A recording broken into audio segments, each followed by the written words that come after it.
New classical period থেকে আমরা শুরু করব। সাথে আমরা কিছু লেখক হয়তো জ্যাকোবিয়ান পিরিয়ড বা অন্য পিরিয়ডেরও পড়তে পারি। তো নিউ ক্লাসিক্যালটাই বেসিকলি আমরা ফোকাস করব।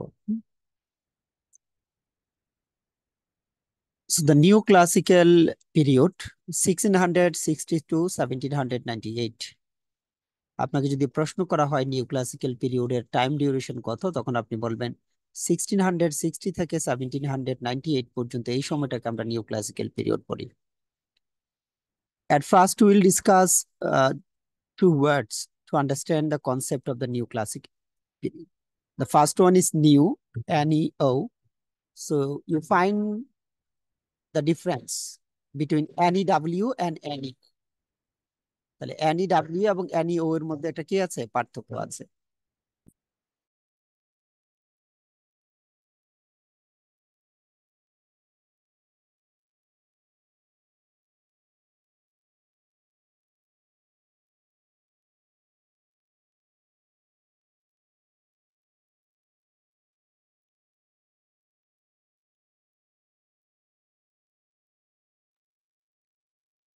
তো আপনি দেখতে পাচ্ছেন যে N-E-W এবং N-E-O এর মধ্যে একটা পার্থক্য আছে।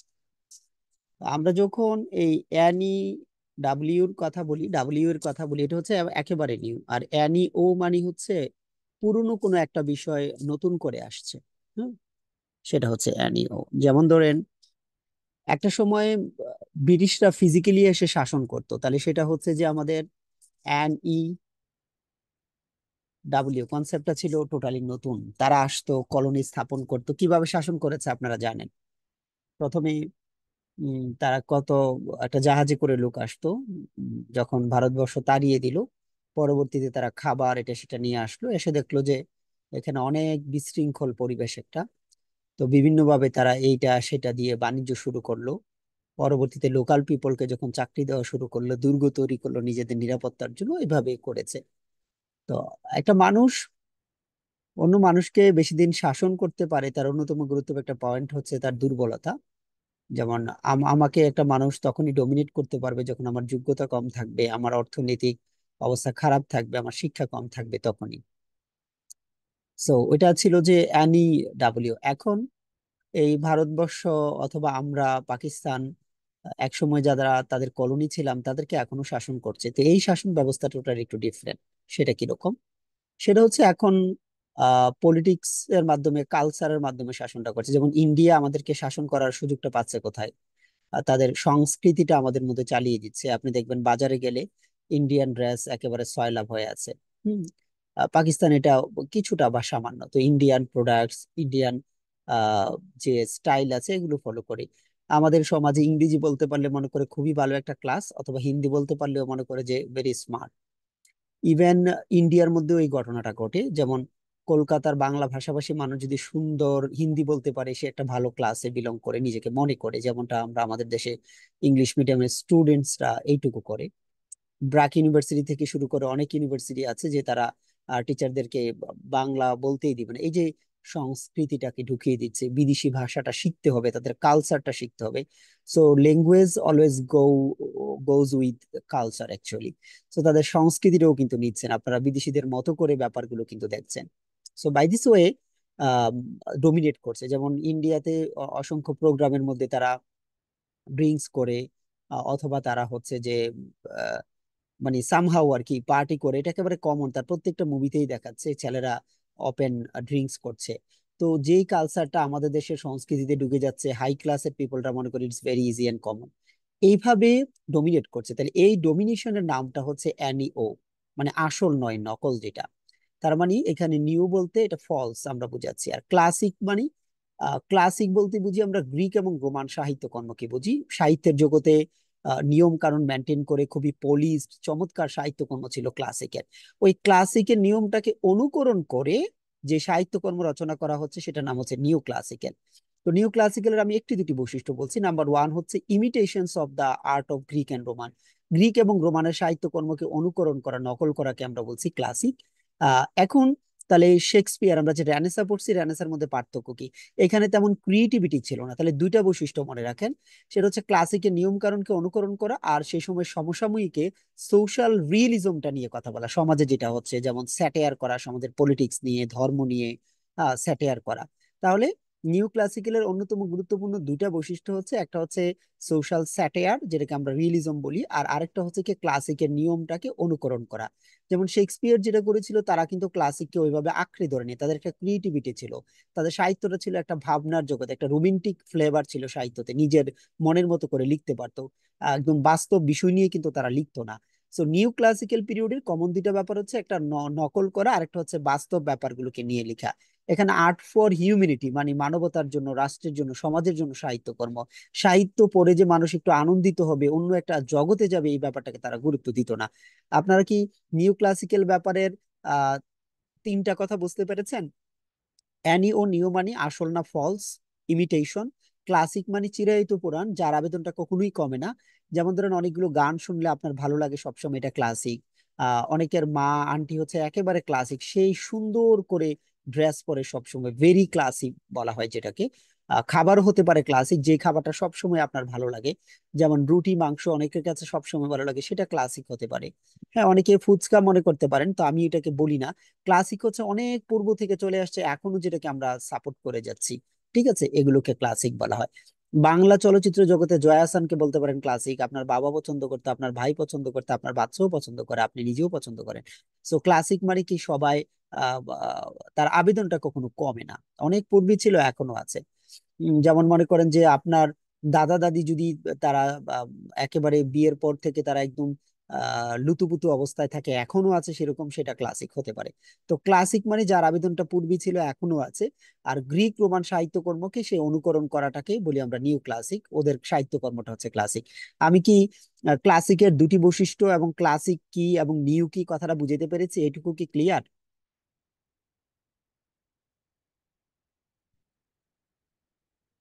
আচ্ছা, শাহনাজ বলছেন ক্লিয়ার, তাহমিনা তৃষা বলছেন ক্লিয়ার, ঠিক আছে, গুড।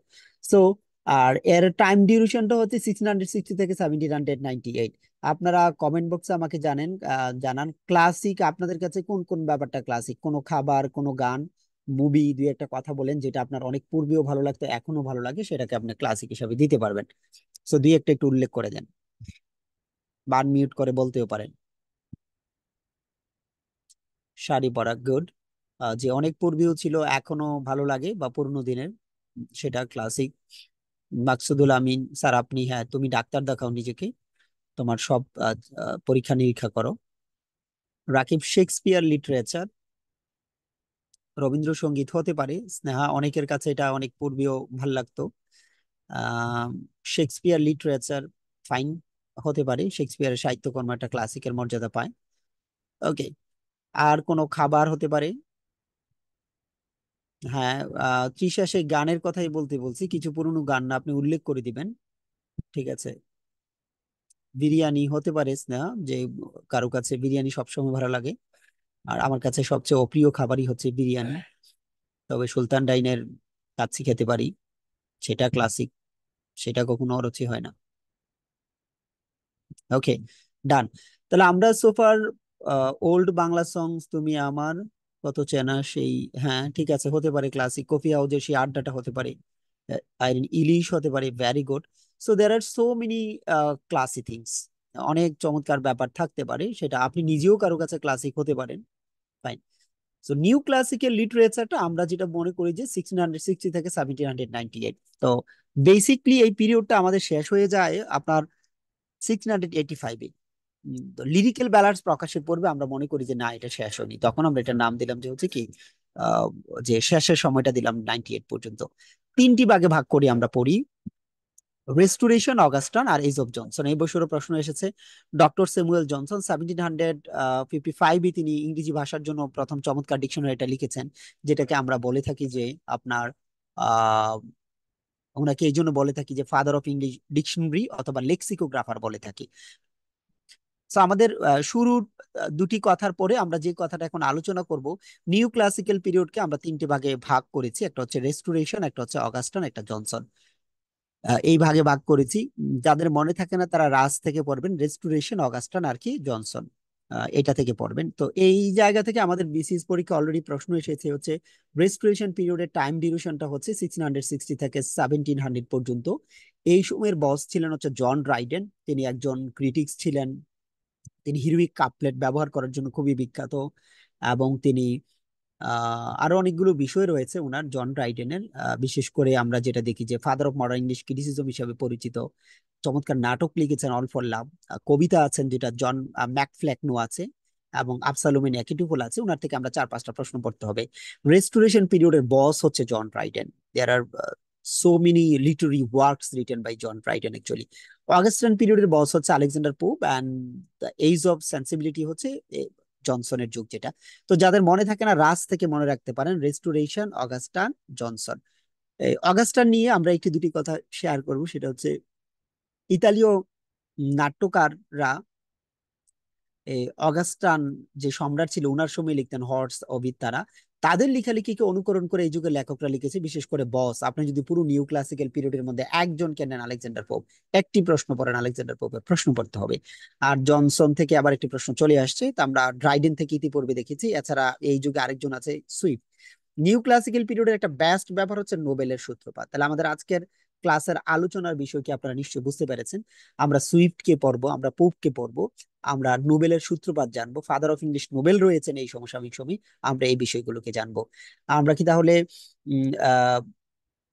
ক্লাসটা শুরু করছি? বেসিক এই ব্যাপারটা আমরা কি বুঝতে পারলাম কিনা দেখেন, আমরা ক্লিয়ার কিনা যে নিউ ক্লাসিক্যাল বলতে যেটা বুঝি যে সিউডো ক্লাসিক্যাল আর্টিফিশিয়াল, সেটা আমরা ব্যাখ্যা করেছি আপনাকে। ক্লাসিক বলতে কি আমরা সেটা আপনাকে ব্যাখ্যা করেছি, এবং রেস্টোরেশনটা কি সেটা আপনাকে ব্যাখ্যা করব। আপনারা জানেন অলিভার ক্রমওয়েলের নেতৃত্বে যে চার্লস ওয়ান আছে ওনাকে হত্যা করা হয়েছে। চার্লস ওয়ান কতগুলো নিয়ম কানুন মেনটেন করার চেষ্টা করেছে। তো চার্লস ওয়ানকে হত্যা করে ইংল্যান্ডে আসলে গণতন্ত্র চালু করে 11 বছর পরে আবার চার্লস টু চলে আসে, চার্লস ওয়ানের ছেলে। তিনি ফ্রান্সে আশ্রয় নিয়েছেন, বনে জঙ্গলে আশ্রয় নিয়েছেন, এবং তিনি ভিন্নভাবে কিন্তু কি করেছেন যে রাষ্ট্র পরিচালনা করেছেন। এবং উনি যখন বনে জঙ্গল থেকে পরবর্তীতে যখন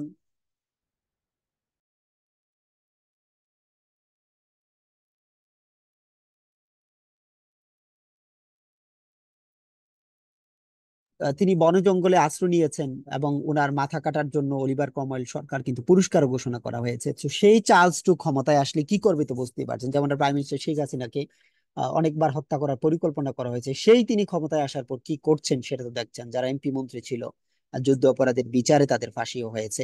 সো অনেকগুলো ব্যাপার কিন্তু। তাহলে চার্লস টু ক্ষমতায় আসার পরে নিশ্চয়ই একটা বড় পরিবর্তন এবং প্রতিহিংসা কিছুটা দেখাবেন তিনি, এটা আমরা দেখেছি। আপনাকে প্রশ্ন করা হবে what do you understand by restoration, তাহলে আপনি বলবেন রেস্টোরেশন বলতে চার্লস টু পুনরায় ক্ষমতায় আসার ঘটনাকে রেস্টোরেশন বলা হয়। এইটাকে কেন্দ্র করে বিখ্যাত সাহিত্যকর্ম রচনা করা হয়েছে আবসালোমে নেকিটুপুল, যেটা জন ড্রাইডেন লিখেছেন। অনেকটা হচ্ছে যে আপনার এলিগোরিক্যাল লিটারেচার জন ড্রাইডেনের আবসালোমে নেকিটুপুল। চার্লস টু যে তার ভাই জেমস টু কে ক্ষমতাটা দিয়ে যান সেটা। জেমস স্কট ছিল ওনার একটা অবৈধ সন্তান। তো সেই ব্যাপারগুলো ছিল, এটা নিয়ে আমরা কথা বলবো। রেস্টোরেশন পিরিয়ডের মূল যে বিষয়টা হচ্ছে যে রাজারা আবার পুনরায় ক্ষমতায় আসে। আমরা সোফার 4-5টা প্রশ্ন পড়েছি, আমি আপনাকে একটু ব্যাখ্যা করছি, তারপর আমরা একটু একটু করে ক্লাসটা শুরু করব। সেটা কি, প্রথম প্রশ্ন পড়েছি নিউ ক্লাসিক্যাল মানে হচ্ছে এটা হচ্ছে একটা ইমিটেশন, এজ অফ ইমিটেশন। ক্লাসিকের নিয়ম কানুনকে অনুকরণ করা হয়েছে, চুরি করা হয়েছে, এই জন্য এটাকে বলে নিউ ক্লাসিক্যাল। এটা হচ্ছে পয়েন্ট নাম্বার ওয়ান। আবার হচ্ছে point number two. Point number two হচ্ছে আপনার এইটাকে আমরা 3টি ভাগে ভাগ করেছি, রেস্টোরেশন, অগাস্টান, জনসন। তো রেস্টোরেশন পিরিয়ড বলতে আমরা বুঝি যে চার্লস টু ক্ষমতায় আসা, রাজার আবার ক্ষমতায় আসা। অগাস্টান বলতে আসলে ইংল্যান্ডের কেউ না, ইতালীয় সম্রাট অগাস্টানের সময় যেসব লেখকরা লিখেছেন তাদের লেখালেখিকে অনুকরণ করে এই সময় লেখকরা লিখেছেন। এই সময়ের বস হচ্ছে Alexander Pope. Age of sensibility বলতে আমরা ডক্টর স্যামুয়েল জনসনকে বলি, যাকে ফাদার অফ ইংলিশ ডিকশনারি বলা হয়, লেক্সিকোগ্রাফার বলা হয়। উনি ইংরেজি ভাষার জন্য খুবই চমৎকার ডিকশনারিটা লিখেছেন। এর বাইরে যেটা হলো নিউ ক্লাসিক্যাল পিরিয়ড কি করে রোমান্টিক পিরিয়ড এবং রেস্টোরেশন থেকে টোটালি ডিফারেন্ট। এরপর একটা হচ্ছে চমৎকার একটা এজ ইংরেজি সাহিত্যের, সেটা হচ্ছে যে আমাদের রোমান্টিক পিরিয়ড। রোমান্টিক পিরিয়ডের পূর্বে যে এজটা আমাদের ছিল সেটা হচ্ছে রেস্টোরেশন, রেনেসা ছিল। সো রোমান্টিক এবং রেনেসা থেকে কিভাবে ডিফারেন্ট নিউ ক্লাসিক্যাল, তার একটা পয়েন্ট বলবো, সেটা হচ্ছে কি রোমান্টিকও একটা ভাবনার জগৎ, কল্পনার জগৎ, সাহিত্য আনন্দের জন্য সাহিত্য সৃষ্টি করা। রেনেসান্স হচ্ছে to process everything and to know everything, সবকিছু জানবে, ছিন্ন বিচ্ছিন্ন করে ফেলবে তারা। শেক্সপিয়ারের মতো বিখ্যাত বিখ্যাত লেখক জন্মগ্রহণ করেছে, রিয়েলিস্টিক ব্যাপার না। বাট নিউ ক্লাসিক্যাল পিরিয়ড হচ্ছে ওই সময়ে যে ব্যাপারগুলো ঘটবে, সমাজ রাষ্ট্রের মানুষের যা চরিত্র আছে, বৈশিষ্ট্য আছে, রাজনীতি আছে, ধর্ম আছে, রিয়েলিজম আছে, এগুলো নিয়ে লেখা। তারা ক্লাসিকের নিয়মকে অনুসরণ করেছে, থ্রি ইউনিটিস অনুসরণ করার চেষ্টা করেছে, বিখ্যাত সাহিত্য কর্মকে অনুকরণ করে তারা তার থেকে বেটার কিছু সৃষ্টি করার তৈরি মানে চেষ্টা করেছে। তার মানে তাদের এখানে যেটা হলো যে ভাবনার জগৎ নাই, সাহিত্য চর্চার জন্য সাহিত্য চর্চা নয় কিন্তু তারা। তাহলে এটা হচ্ছে টোটাল ডিফারেন্ট একটা যুগ এটা। রেস্টোরেশন আর ইয়া থেকে, আমাদের রেনেসান্স থেকে এবং আমাদের রোমান্টিক পিরিয়ড থেকে টোটালি ডিফারেন্ট। যেমন আপনারা যারা ভেরি প্র্যাকটিক্যাল, তারা হচ্ছেন নিউ ক্লাসিক্যালের। এখানে কারা কারা আছেন যে রোমান্টিক, যেমন হলে যারা থাকে মেয়েগুলো সবগুলো হচ্ছে, ম্যাসে যারা থাকে ভেরি প্র্যাকটিক্যাল, এত পরিস্থিতি ডিল করতে পারে। আবার নিউ মার্কেট থেকে যত মেয়ে বাজার করেছে সবগুলো হচ্ছে প্র্যাকটিক্যাল, একটাও রোমান্টিক নাই। এখন আমাকে বলেন আপনাদের মধ্যে রোমান্টিক কারা, অ্যান্টি রোমান্টিক কারা? অ্যান্টি রোমান্টিক মানে ভেরি প্র্যাকটিক্যাল, যেমন হলের সব মেয়ে অ্যান্টি রোমান্টিক। আর বাসা বাড়িতে আম্মু সাথে থাকে, পড়ালেখা কম করে, লুতুপুতু টাইপের, এগুলো হচ্ছে রোমান্টিক। প্র্যাকটিক্যাল চিন্তাধারা নাই, রাষ্ট্র সমাজের চিন্তাধারা নাই, নিজের মতো করে লাইফ এনজয় করে। এখন চ্যাট বক্সে জানান কে রোমান্টিক আর কে অ্যান্টি রোমান্টিক, দেখি কি অবস্থা।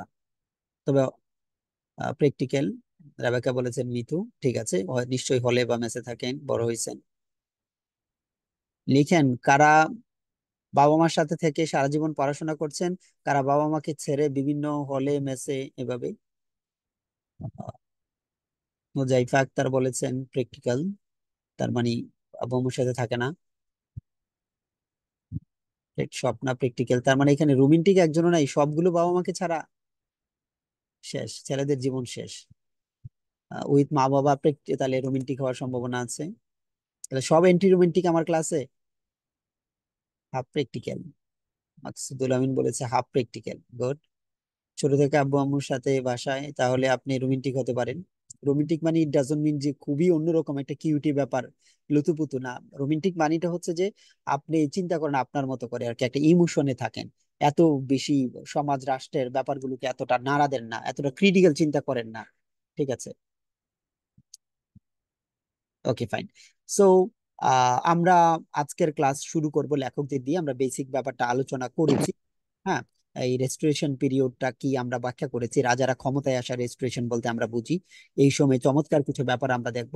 আমরা হিরুইক কাপলেট দেখবো, আইম্বিক পেন্টামিটার ব্যবহার করেছেন আমাদের জন ড্রাইডেন, করেছেন আলেকজান্ডার পোপ ব্যবহার করেছেন। ঠিক আছে, জন ড্রাইডেন। এই যে জন ড্রাইডেন আছে, আমরা এখন ক্লাসে প্রবেশ করলাম, আমরা চারটা পাঁচটা প্রশ্ন পড়বো। যারা নতুন 47 বিসিএস প্রিলিমিনারির জন্য জয়েন করেছেন, লেকচার 1 এন্ড 2 করেননি, তাদেরকে বলি আজকে থেকে আমরা হচ্ছে খুবই স্পিডি পড়াশোনা করব। আমাদের লেকচার 1 এবং 2 যেটা আমরা যেটা পড়ি, যে রেনেসা পড়ি, এবং রেনেসার দুইটা ক্লাস আমরা করে থাকি, ওইগুলো হচ্ছে আপনাদেরকে কিভাবে কোনটা পড়বেন ব্যাখ্যা করা। আজকে হচ্ছে অ্যাকশন। কারণ আপনারা জানেন ইংলিশ লিটারেচারের যে 15টি প্রশ্ন হয় সবগুলো হুবহু কমন পড়ে। 2 থেকে 300 প্রশ্ন মুখস্থ করা আমাদের অন্যতম গুরুত্বপূর্ণ ব্যাপার।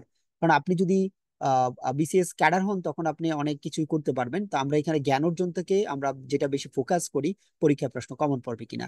তাহলে চাইলে আঁকা কি করেন, বা আমার বই থেকে আপনারা দাগায় পড়েন, শীট থেকে দাগায় পড়েন, অথবা লিখে পড়েন, লিখার আমি সময় দিব না। আপনি হচ্ছে যে নিজ দায়িত্বে স্ক্রিনশট দিয়ে বা যেভাবে, আর স্ক্রিনশট দিতে গিয়ে আমার চেহারা নিয়ে আসেন না, আমার মাথাটা দেখা যাবে একটা স্টেডিয়ামের মতো, সেটা বাদ দিয়ে আপনি আপনার মতো করে চিন্তা করেন। তো স্ক্রিনশট নেওয়াটা আমি কমই প্রিফার করি, কারণ যে অবস্থা একটু পরে পরে দেখতে পাবেন এরকম একটা অবস্থা। সো আপনি বই বা শীট থেকে দাগায় পড়েন। এবার আসেন যেটা নিয়ে বলছি, জন ড্রাইডেন থেকে প্রথম প্রশ্ন। জন ড্রাইডেন থেকে যেটা পড়বেন, রেস্টোরেশন পিরিয়ডের বিখ্যাত লেখক বা রেস্টোরেশন পিরিয়ডের আহ শ্রেষ্ঠ লেখকের নাম হচ্ছে জন ড্রাইডেন, নাম্বার 1। 1 নম্বর প্রশ্ন। 2 নম্বর প্রশ্ন হচ্ছে, জন ড্রাইডেনকে বলা হয় father of modern English criticism, বিভিন্ন লেখালেখি নিয়ে তিনি ক্রিটিসাইজ করেছেন। তাহলে নাম্বার 1 প্রশ্ন হচ্ছে রেস্টোরেশন পিরিয়ডের বস বা শ্রেষ্ঠ লেখকের নাম হচ্ছে জন ড্রাইডেন। নাম্বার 2 হচ্ছে ওনাকে বলা হয় father of modern English criticism বলা হয়। নাম্বার 3 হচ্ছে ওনার সাহিত্য কর্মগুলো হচ্ছে একটা এলিগোরিক্যাল লেখা, একটা কবিতা, একটা স্যাটায়ার বলতে পারেন। এটা হচ্ছে আবসালুম এন্ড একিটোফেল। তাহলে প্রথমে আমরা 3 নম্বর প্রশ্ন পড়বো। এটা ওনার থেকে টোটাল আমরা প্রশ্ন পড়বো হচ্ছে যে 5টা কি 6টা। তার মধ্যে 3 নম্বর প্রশ্ন, নাম্বার 1, তিনি রেস্টোরেশন পিরিয়ডের বস, শ্রেষ্ঠ লেখক। আর নাম্বার টু, উনাকে বলা হয় father of modern English criticism. Number three, উনার বিখ্যাত কবিতার নাম, যেটাকে আপনি স্যাটায়ার বলতে পারেন, এলিগরি বলতে পারেন, আবসালোম ইন একেটিফল। তো মূলত হচ্ছে এখানে আমরা বুঝাচ্ছি যে চার্লস টুকে, এই যে চার্লস টু আছে, চার্লস টু। তো আপনারা জানেন ইংল্যান্ডের ওই সময় বিয়ে করতো একটা, আর বাকি দাস দাসী তারা রাখতো, এরকম একটা সিস্টেম ছিল। সো আবসালুম চরিত্রটা মূলত বাইবেল থেকে নেওয়া হয়েছে, ডেভিড ইসরায়েলের কথা যদি ধরেন। সো এই উনার যেটা হচ্ছে আবসালুম। তো আবসালুম যেটা হলো যে উনার একটা অবৈধ সন্তান বলতে পারেন আপনি, যেটাকে জেমস স্কট বলা হয়, জেমস স্কট। আর উনার একিটুফেল, একিটুফেল বলতে উনার বুঝিয়েছে অ্যান্থনিকে বুঝিয়েছে। হ্যাঁ, উনার খুবই বিশ্বস্ত একজন কাউন্সিলর। তো এখন চার্লস টু যখন কিছুটা অসুস্থ হয়, ক্ষমতাটা তিনি কাকে দিবেন? তো ক্ষমতাটা তিনি তার ছোট ভাইকে দিতে চাচ্ছেন। তো অনেকে বলতেছে যে না, তুমি তোমার ছোট ভাইকে দিও না, কারণ সে ক্যাথলিক ছিল, আমাদের সিস্টেমে তো ক্যাথলিকরা হতে পারবে না। তো তো ইয়াকে বলতেছে, আবসালুমকে, তার মানে জেমস স্কটকে বলতেছে, কাউন্সিলর বলছে তুমি তোমার বাবার এগেইনস্টে যাও, তুমি ক্ষমতাটা আসলে চাও। এই যে ক্ষমতার দ্বন্দ্বটার জন্য কি করা যায়, ওয়ার্ল্ড পলিটিক্সটা কিভাবে হচ্ছে, যেমন আমাদের দেশের কথাই ধরেন, প্রাইম মিনিস্টার শেখ হাসিনার পরে ক্ষমতাটা কাকে দিবেন? উনার বোনকে দিবেন নাকি উনার ছেলেকে দিবেন না মেয়েকে দিবেন? তো অনেকে বলতেছে যে বোনকে দিবে কেন, তুমি ক্ষমতাটা নাও, তুমি ছেলে, তোমার অধিকার অনেক বেশি আছে, তোমার মা কাজটা করেছে। সো এই যে ব্যাপারগুলো আছে, এটা নিয়ে কথা বলা আর কি, ঠিক আছে। সো আমরা যেটা করবো, এটা একটা স্যাটায়ার, এটা আমরা বলতে পারি যে এলিগরি, যেহেতু এটা বাইবেল থেকে চরিত্রগুলো পিক করেছে, এলিগরিক্যাল এক একটা চরিত্রের মাধ্যমে অন্য কিছুকে মিন করেছে। তাহলে আমরা আমাদের 3 নম্বর প্রশ্ন পড়লাম, ওনার একটা বিখ্যাত কবিতার নাম আবসালোম অ্যান্ড অ্যাকিটোফেল। আর 2 নম্বর প্রশ্ন ছিল আমাদেরকে father of modern English criticism. এবার আমরা ওনার থেকে 4 নম্বর প্রশ্ন পড়বো। 5 নম্বর যদি আপনারা পড়তে চান, জন ম্যাকফ্ল্যাকনো আর একটা কবিতা আছে, সেটাও আছে, অযোগ্য ব্যক্তিকে ক্ষমতায় বসানোর ব্যাপারটাকে সেখানে দেওয়া আছে। সো অল ফর লাভ আমরা পড়বো হচ্ছে ওনার 4 নম্বর প্রশ্ন। অল ফর লাভ হচ্ছে ভালোবাসার জন্য সবকিছু দিয়ে দিল, তাহলে এটা পড়বেন হচ্ছে ড্রাইডেন। ড্রাইডেন মানে ড্রাই, মারা গেল। তো কিসের জন্য মারা গেল? ভালোবাসার জন্য। অল ফর লাভ, ভালোবাসার জন্য কি করলো? মারা গেল। ড্রাইডেন লাভ, অল ফর লাভ, ভালোবাসার জন্য সবকিছু করে ফেললো। সো আমরা 4টা প্রশ্ন, আপনি পারবেন কিনা দেখেন। নাম্বার ওয়ান, রেস্টোরেশন পিরিয়ডের বস হচ্ছে জন ড্রাইডেন। নাম্বার টু, উনাকে বলা হয় father of modern English criticism. Number three, উনার একটা এলিগোরিক্যাল অথবা স্যাটায়ার একটা কবিতার নাম হচ্ছে আবসালুম এন্ড একিটিফুল, ক্ষমতা কাকে দিবে এই সেটা নিয়ে। আর নাম্বার ফোর, উনার বিখ্যাত একটা নাটক হচ্ছে, যেটা আমরা হিরোইক কাপলেটে লিখা, আইএমবি পেন্টামিটারের জোড়ায় জোড়ায় লিখা, সেটা হচ্ছে যে অল ফর লাভ, মানে ভালোবাসার জন্য সবকিছু দিয়ে দিল। সো এইখানে যেটা দেখা গেল, অ্যান্টোনিয়ান ক্লিওপেট্রার কাহিনী, এই থিমে 3টা নাটক হয়েছে ইংরেজি সাহিত্যে বিখ্যাত, 3টাই বিসিএস পরীক্ষায় আসছে। অ্যান্টোনিয়ান ক্লিওপেট্রাকে নিয়ে Caesar and Cleopatra G B Shaw লিখেছেন, শেক্সপিয়ার লিখেছেন অ্যান্টোনিয়ান ক্লিওপেট্রা, তিনি লিখেছেন অল ফর লাভ। না, এগুলো কোনো কিছু লিখবেন না, বই শিটে সব দেওয়া আছে, আপনারা বই বা শিট নিয়ে বসবেন, দাগাবেন, ঠিক আছে। আমি তো লিখাই না, আপনারা জানেন, তারপরেও আমি যখন একটু পরে প্রশ্ন সলভ করাবো, তখন আপনি এই কাজগুলো করতে পারেন। উনার থেকে 4টা প্রশ্ন, এইভাবে আমরা পুরো ক্লাসে 30-35টা প্রশ্ন পড়বো। এখন আপনারা বলেন, আপনাদের কাছে কোনটা গুরুত্বপূর্ণ, চাকরি নাকি ভালোবাসা? বলেন। ভালোবাসার জন্য সবকিছু দিয়ে দেওয়া উচিত, চ্যাট বক্সে জানান। জব, চাকরি না ভালোবাসা? একজন বলেছেন দুইটাই, খুবই লোভী। চাকরি, একজন একজন বলেছেন দুইটাই, দুইটাই চায়। সম্ভব না তো, দুইটা দুই মেরুতে থাকে, আপনাকে একটা নিতে হবে। আপনি চাকরি করলে বা তখন গান গাইবেন, স্বামী বিদেশ মনে বড় কষ্ট, আপনি কিভাবে পাবেন? ভালোবাসা বিভিন্ন জায়গা থেকে একটু একটু করে নিতে হবে। জুই বলেছে জব, হ্যাঁ। জুই অবৈধ লাইসেন্সে ওটা পাইছেন, তো এখন চাকরিটাই চাইবেন আর কি। ঠিক আছে। যারা চাকরি বলেছেন, ইউ আর অ্যাবসলিউটলি রং। পৃথিবীতে টিকে থাকার জন্য লাভ খুব ইম্পর্টেন্ট। বাট যারা ভেরি প্র্যাকটিক্যাল, যারা ভেরি প্র্যাকটিক্যাল, তারা হচ্ছে যে আপনারা জবটা চাচ্ছেন, এটা দরকার। এজাজ মাহমুদ একটা ছেলে, সে চাইছে ভালোবাসা, কারণ তার এটা আসলে অভাব, যার যেটা অভাব আর কি। সাজ্জাদ বলেছেন হ্যাঁ, ছেলেরা বিয়ে করেছেন। ওকে ফাইন, আর বললাম না, বিয়ে করেছেন, সেখানে লাভ আছে নাকি সংসার আছে, সেটা একটা বড় ব্যাপার। এনিওয়ে, আমরা যে কথাটা বলছিলাম আবসালোম এন্ড একিটোফেলের, সেই আবসালোম যে বিদ্রোহী করে আর কি, যেটা এগেইনস্ট কিং ডেভিড, উনার পিতার বিরুদ্ধে আর কি। In this context allegorically represent John Dryden Charles টুকে করেন, যেখানে এক্সক্লুশন বিল ছিল, যে বাদ দেওয়ার প্রক্রিয়া ছিল, এটা এই সময়ের ঘটনা। রেফারেন্সেস দ্য পোপিশ প্লট, যে পোপেরও কিছু ব্যাপার থাকে, রাজনীতি ধর্ম থাকে, তো খুবই বিখ্যাত সাহিত্যকর্ম। আহ আমরা এখন 4টা প্রশ্ন, একজন আসেন, আনমিউট করে ওনাকে জিজ্ঞেস করব। জন ডাইডেন থেকে যে 4টা প্রশ্ন আমরা পড়েছি, আমি আপনাকে একটা একটা জিজ্ঞেস করব, আপনি বলবেন। কে আসবেন?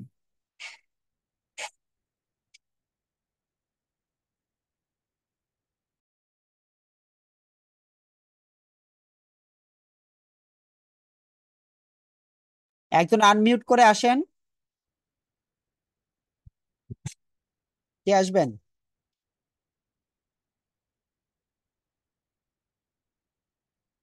জি, আসসালামু আলাইকুম স্যার। আচ্ছা, আপনারা সবাই আনমিউট করেন, সবাই আনমিউট করেন। বলেন, রেস্টোরেশন পিরিয়ডটা কত থেকে কত? 1660 থেকে 60 1700। থেকে 1700। আচ্ছা, রেস্টোরেশন পিরিয়ডের আরেকটা নাম কোন লেখকের নামে? ডাইডেন। ডাইডেন। John Dryden. ড্রাইডেন। ওকে, এখন বলতে হবে জন ড্রাইডেনের একটা বিখ্যাত নাটক রয়েছে যেখানে অ্যান্টোনিও এবং ক্লিওপেট্রা দুজনে ভালোবাসার জন্য নিজের জীবন দিয়ে দেয়। সেই নাটকটার নাম অল কি? For love. All for love. All for লাভ। ক্ষমতার ভাগাভাগি নিয়ে বাইবেল থেকে কিং ডেভিডের চরিত্রকে কপি করে আহ, চার্লস টু যে তার ভাই জেমস টুকে ক্ষমতায় দিয়ে যায়, এই কাহিনীর উপর ভিত্তি করে একটা কবিতা লেখা হয়েছে যেটা এলিগোরিক্যাল। যে কবিতাটা অনেকটা স্যাটায়ার, সমসাময়িক সময়ে ধর্ম এবং রাজনীতি, যেখানে পোপের কিছুটা ষড়যন্ত্র থাকে। বলতে হবে সেই কবিতাটার নাম কি? অ্যাবসলম এন্ড অ্যাপসিলন এন্ড অ্যাবসোলুম এন্ড ঠিক আছে, আপনাদেরকে অনেক ধন্যবাদ। এবার আপনারা সবাই মিউট থাকতে পারেন। হ্যাঁ, ওকে।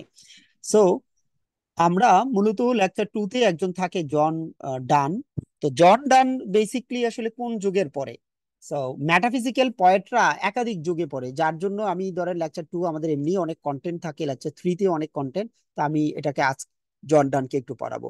জন ডান, পয়েট অফ লাভ। তাহলে জন ডানকে কি বলা হয়? পয়েট অফ লাভ, ভালোবাসার কবি বলা হয়।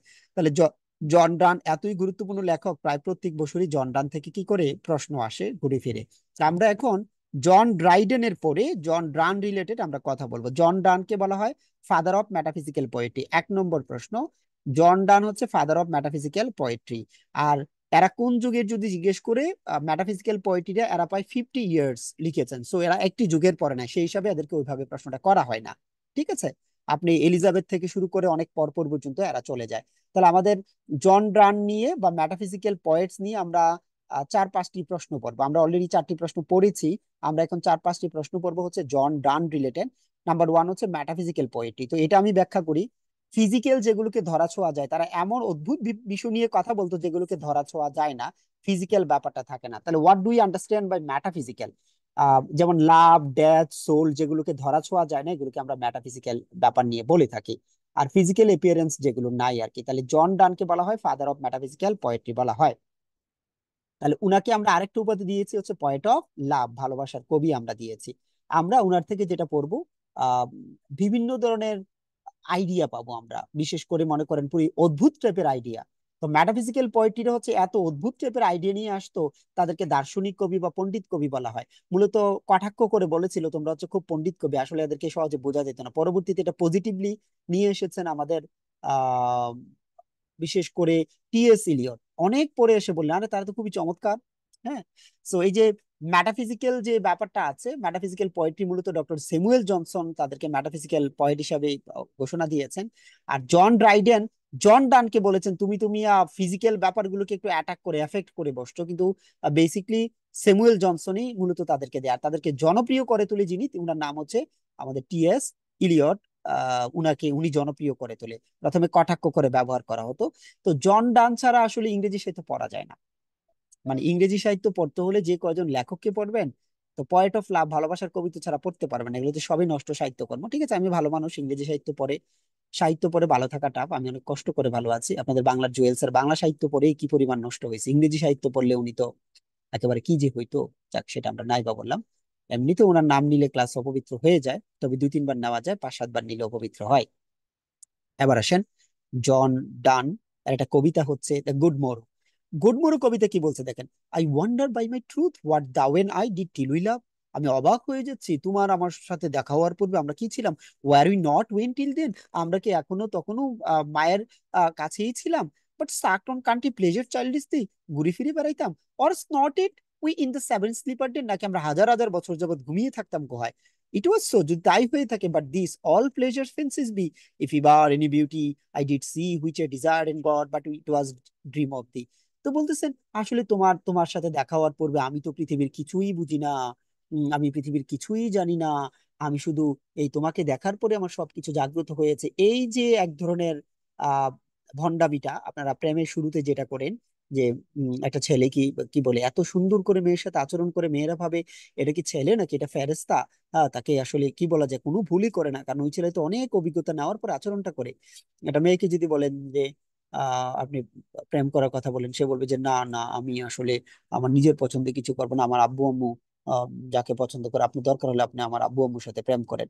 তো দীর্ঘ অভিজ্ঞতার পরে তিনি সিদ্ধান্ত নিয়েছেন, নিজের পছন্দের সবগুলি ভন্ড পড়েছে, এখন বাবা মার পছন্দে। এই যে একটা অভিনয় করে থাকে যে if ever any beauty I did see which I desired in God, but it was dream of the good মরুকদা, প্রেমের সূচনাতে যে ব্যাপারটা করে থাকেন, তো তিনি দেখেন পুরাই উল্টাপাল্টা ব্যাপারের সাথে কম্পেয়ার করবে। এই লাভার এবং বিলাভের যে ইনোসেন্ট ব্যাপারটা আছে, এটাকে সেভেন স্লিপার ডিনের সাথে কম্পেয়ার করেছেন, যে হাজার হাজার বছর যাবত যে একটা গুহার মধ্যে তারা ঘুমিয়েছিল, এই ধরনের ব্যাপারটাকে কম্পেয়ার করেছেন। অদ্ভুত টাইপের সব আচরণ আপনি এখানে পাবেন, ঠিক আছে।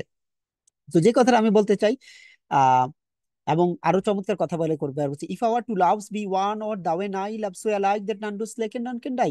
আপনার আমার ভালোবাসা, তোমার আমার ভালোবাসা এক হলে কেউ ধ্বংস করতে পারবে না, নিস্তেজ করতে পারবে না, এভাবে অনেক আহ ব্যাপার নিয়ে কথা বলেছেন, যেগুলো আমরা সাধারণ মানুষ চিন্তা করি না, এগুলোকে আমরা কনসিট বলি, এক্সটেন্ডেড মেটাফোর বলে থাকি। তাহলে আমরা যেটা শিখছি, জন ডানকে বলা হয় ফাদার অফ মেটাফিজিক্যাল পোয়েট্রি। তিনি লাভ, রিলিজন, এই ধরনের যেগুলো ফিজিক্যাল ব্যাপার না, এই ধরনের বিষয় নিয়ে লিখেছেন। এক নম্বর পয়েন্ট। আর দুই নম্বর পয়েন্ট হচ্ছে আহ উনি যেটা হচ্ছে যে পয়েট অফ লাভ হিসাবে খুবই পরিচিত, দ্য গ্রেটেস্ট পয়েট। তো চাইলে ওনাকে আপনি আহ, এলিজাবেথিয়ান পিরিয়ডের নাট্যকার হিসাবে আপনি শুরু করতে পারবেন, কিন্তু মেটাফিজিক্যাল পোয়েট্রি যারা আছে তাদেরকে আমরা কোনো পিরিয়ডে কাউন্ট করি না খুব একটা, ঠিক আছে। সো সেঞ্চুরিতে তাদেরকে হিসাব করে জন্ম মৃত্যু দেখে। এবং আরেকটা ওনার দুইটা কবিতা পড়বো আমি বলবো, যেমন সানরাইজিং। সানরাইজিং কবিতা কি বলছে, she is all states and all princes I nothing else is. বলছে সে হচ্ছে সব রাজ্য এবং সব আহ রাজ্যের রাজকুমার হচ্ছে আমি, আর অন্য কিছুই নয়।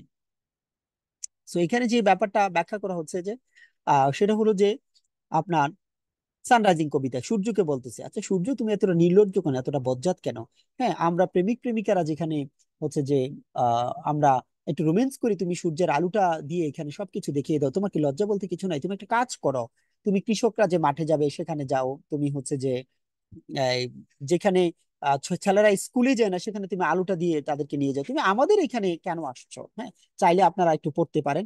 তো এইভাবে উনি অদ্ভুত অদ্ভুত ব্যাপারের সাথে ভালোবাসার ব্যাপারটাকে কি করেছেন, কম্পেয়ার করেছেন। দুইটা কবিতা কিভাবে পড়বেন, সানরাইজিং সূর্য ওঠার সাথে সাথে আমরা যেটা করলাম কি, এই গুড মর্নিং জানালাম, তাহলে গুড মর্নিং সানরাইজিং। তাহলে আপনি পড়তে পারেন সান ডান জন ডান, জন ডান সান ডান সানরাইজিং লিখেছেন, আপনি কিন্তু এইভাবে চিন্তা করতে পারেন, ঠিক আছে। তো কাহিনীটা পড়া শেষ হলে একবার ডান লিখেন।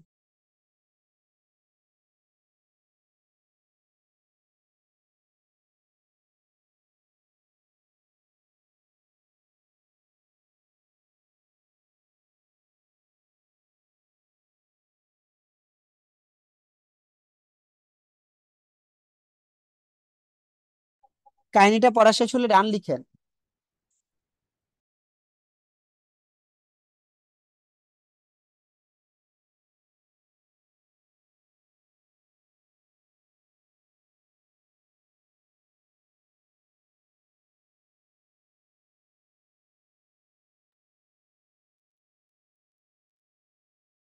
ওকে।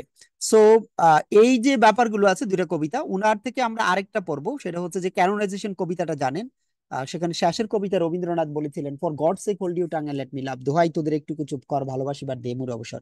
এই কোটেশন বারবার বারবার আসে, এটা এতই গুরুত্বপূর্ণ সাহিত্য জগতে যে এটা মানে বলে শেষ করা যাবে না। তো আপনারা এই কোটেশনটা মুখস্থ করে ডান লিখেন। আমরা জন ডান থেকে কয়টা প্রশ্ন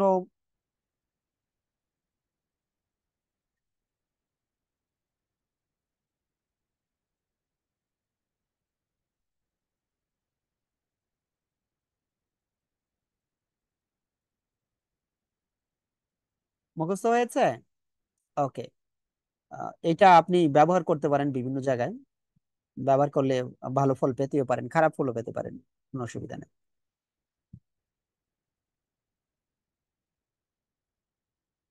আমরা এখন কথা বলবো ফ্লি কবিতার কথা, পুরাই উল্টাপাল্টা একটা কবিতা। বাংলা হচ্ছে মশার পেটে ভাসর।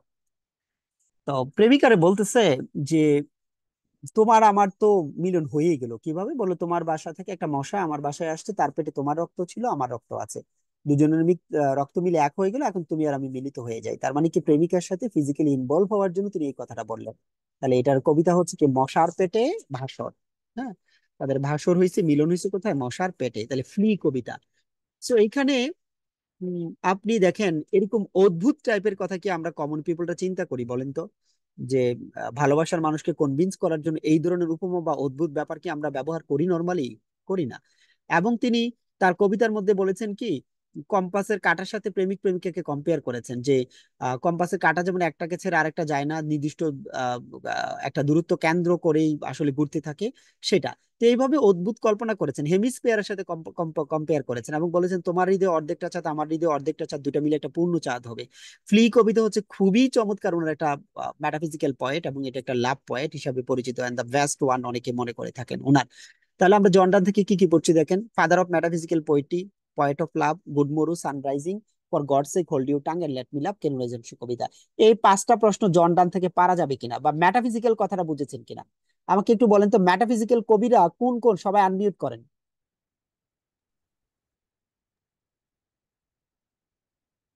বলেন মেটাফিজিক্যাল কবিরা কোন কোন বিষয়ের উপর লিখে, কয়েকটা বিষয়ের নাম বলেন। Love, soul, love, soul, death, life, আর কি? আর একটা গুরুত্বপূর্ণ বিষয় imagination, বলেন। ধর্মতত্ত্ব।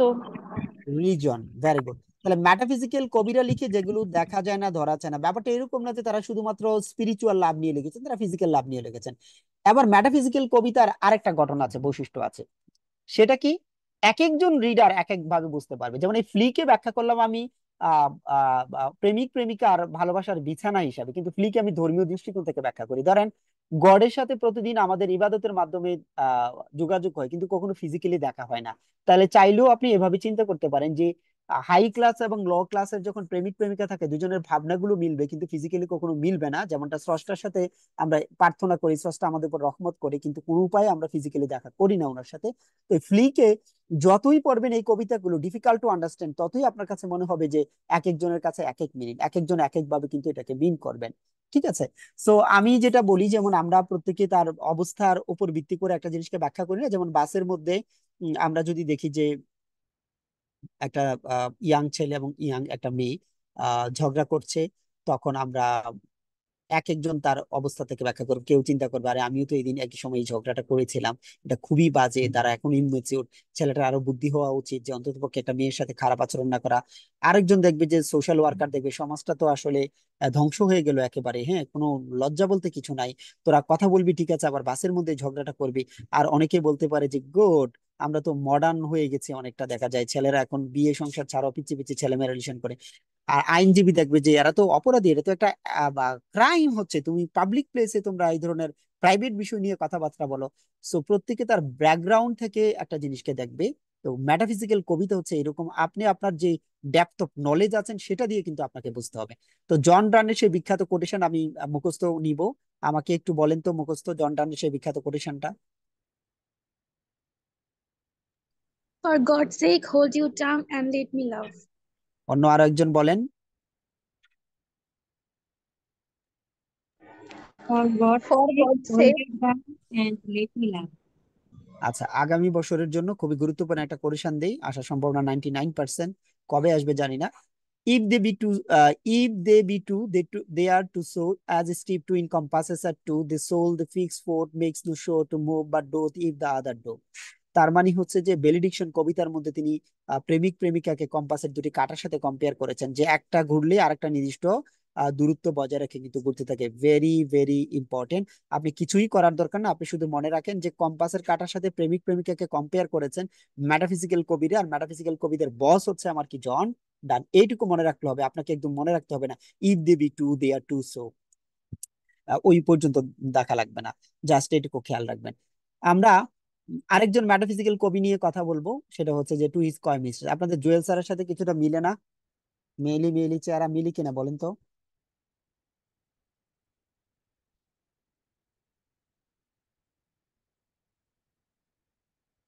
মিলি কিনা বলেন,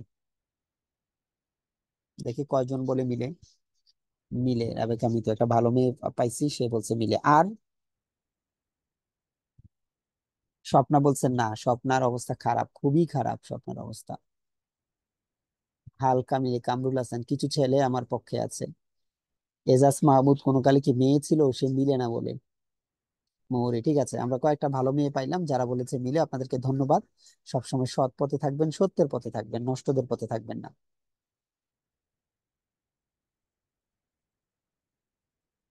গুড। মিলে, মাহফুজ, একটা ভালো ছেলে পাওয়া গেছে। Marble mistress. মার্বেল মিস্ট্রেস এই কবিতাটা হচ্ছে অনেকটা জন ডানের ফ্লি কবিতার মতো। ফ্লি কবিতায় যখন তিনি কি করেন, প্রেমিক প্রেমিকাকে বলতেছেন যে মিলিত হওয়ার জন্য একটা অজুহাত করছেন, এখানে টু ইজ কয় মিস্ট্রেসও বলতেছেন। আচ্ছা, আহ, তোমার আমার মিলনের জন্য তো এত সময় নাই, আমরা তো খুব অল্প সময় পাবো, তুমি এত লজ্জা পাইলে হবে? কয় মানি হচ্ছে যে আপনার লাজুক বলি আর কি আমরা, কয় মানি হচ্ছে লাজুক। বলছে এত লজ্জা পেন, হাজার হাজার বছর থাকলে না আমি তোমার রূপের গুণের প্রশংসা করে তারপরে কাছাকাছি যেতাম। ছেলেরা মনে করেন সুবিধা বলে প্রশংসা করে না, তুমি অনেক সুন্দর, অনেক কিউট, গুলু গুলু লুলু লুলু প্রশংসা করতে থাকে। মাঝে মাঝে তো এরকমও বলে যে তোমার সাথে কথা বললে আমার খিদা লাগে না, অসুস্থ হইলে বলে যে তুমি একটু কথা বললে আমি সুস্থ হয়ে যাবো, আমার তো মেডিসিন খাওয়া লাগবে না, তুমিই তো আমার মেডিসিন। সো এই টু হিজ কয় মিস্টেস মনে রাখবেন হচ্ছে Marlowe mistress, Marlowe mistress, to his coy mistress. আমি এখন হচ্ছে এতক্ষণ যে আলোচনা করেছি, আপনারা যারা নতুন জয়েন করেছেন জানেন, আমি এখন আপনাকে আমি প্রশ্ন সলভ করতে দিব। আমরা এইটুকু পড়িয়েছিলাম, এই অবস্থাটুকু আমরা নিয়ে কথা বলেছিলাম। আহ একটু আমরা এখন কোয়েশ্চেন সলভে যাই। আমরা পার্ট ওয়ানের প্রশ্ন সলভ করব, আপনারা কি দেখতে পাচ্ছেন? जी सर। 1 থেকে 5 সলভ করবেন, তারপরে আমি দিব বাকিগুলো।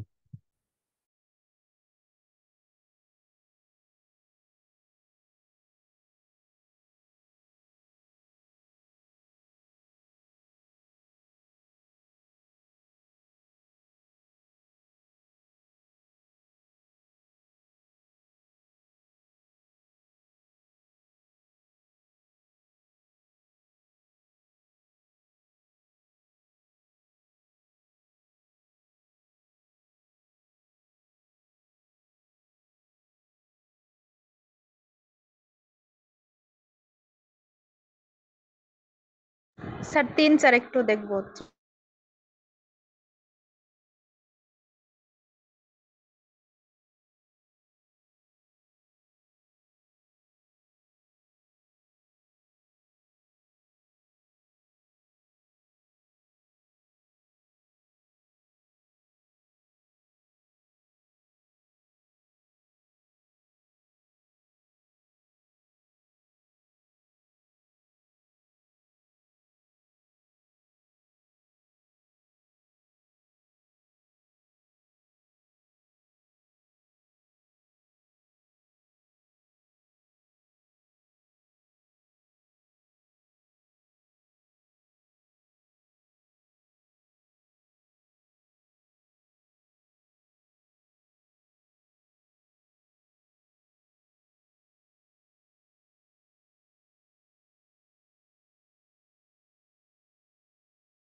আনসার দিয়ে দে, শেষ হয়েছে?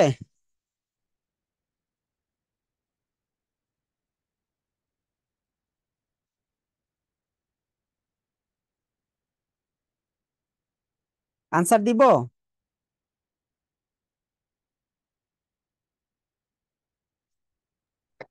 হচ্ছে ইয়া ইয়া এটা লিটারেচার প্লাস। হ্যাঁ, জি জি, সাহিত্যের class. Okay. So to his coy mistress, তো টু হিজ কয় মিস্ট্রেস কে লিখেছেন? Andrew Marvell. তারপরে হচ্ছে যে ডিকশনারি লিখেছেন কে? Doctor Samuel Johnson. Doctor Samuel Johnson. New classical age, এটাকে আমরা আরো বলতে পারি কি? Augustan age. Father of dictionary কে? Doctor Samuel Johnson. All for love, all for love লিখেছেন কে? John Dryden. All for love. And good morrow, good morrow লিখেছেন আমাদেরকে, গুড মরু লিখেছেন John Donne. For God sake hold you tongue, এটা রবীন্দ্রনাথ কোন কবিতায় ব্যবহার করেছিলেন বলেন তো? ফর গড সেক শেষের হোল্ড, শেষের কবিতা। বাংলাটা বলতে পারবেন? দোহাই তোদের একটু কি চুপ কর, ভালোবাসিবার দে মুরে অবসর, বাংলাটা কারো মুখস্থ আছে? হুবহু বাংলাটা কারো মুখস্থ আছে?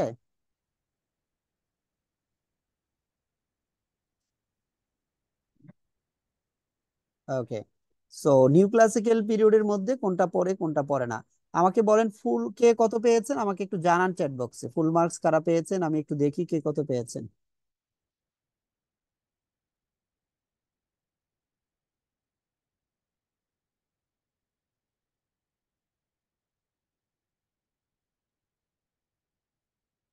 স্যার 1 2 এর অ্যান্সারটা একটু দেখি।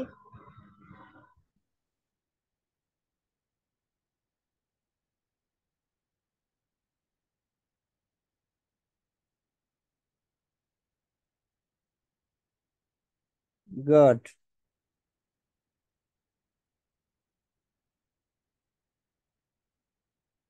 আচ্ছা, নয়ের আনসারটা একটু চেক করতে বলছেন দেখি। ও সরি, 9 নাম্বার আনসারটা একটু চেঞ্জ হবে। John Dryden, father of modern English criticism.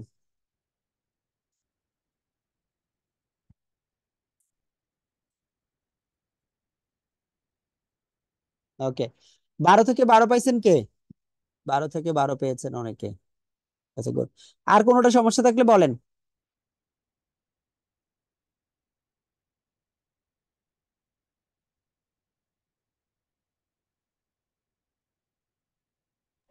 Sir 4 নাম্বারটা একটু বলেন। নিউ ক্লাসিক্যাল মানে কি ওই যে অনুকরণ করা, নকল করা?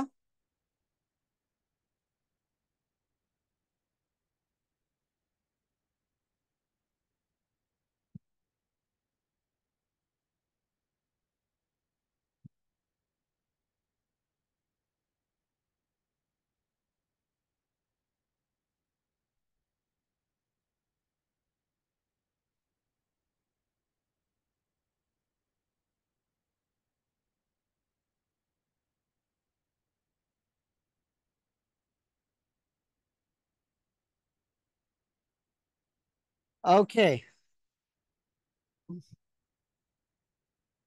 আমরা কি তাহলে আজকে আমাদের ক্লাস শুরু করতে পারবো? ক্লাস শুরু হবে এখন। আপনারা কি রেডি? বাচ্চারা আনমিউট করে কথা বলেন। এতক্ষণ যা আলোচনা করলাম বেসিক পার্ট, এখন আমাদের ক্লাস জি শুরু। স্যার। আফিয়া, অন্তরা, রেডি আপনি? জি স্যার। জি স্যার। তারপরে হচ্ছে এজাজ মাহমুদ, আবু মুসা, Zahid.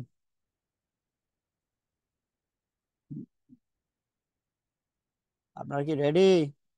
Okay, so let's get started our today's class. We are going to study Jonathan Swift.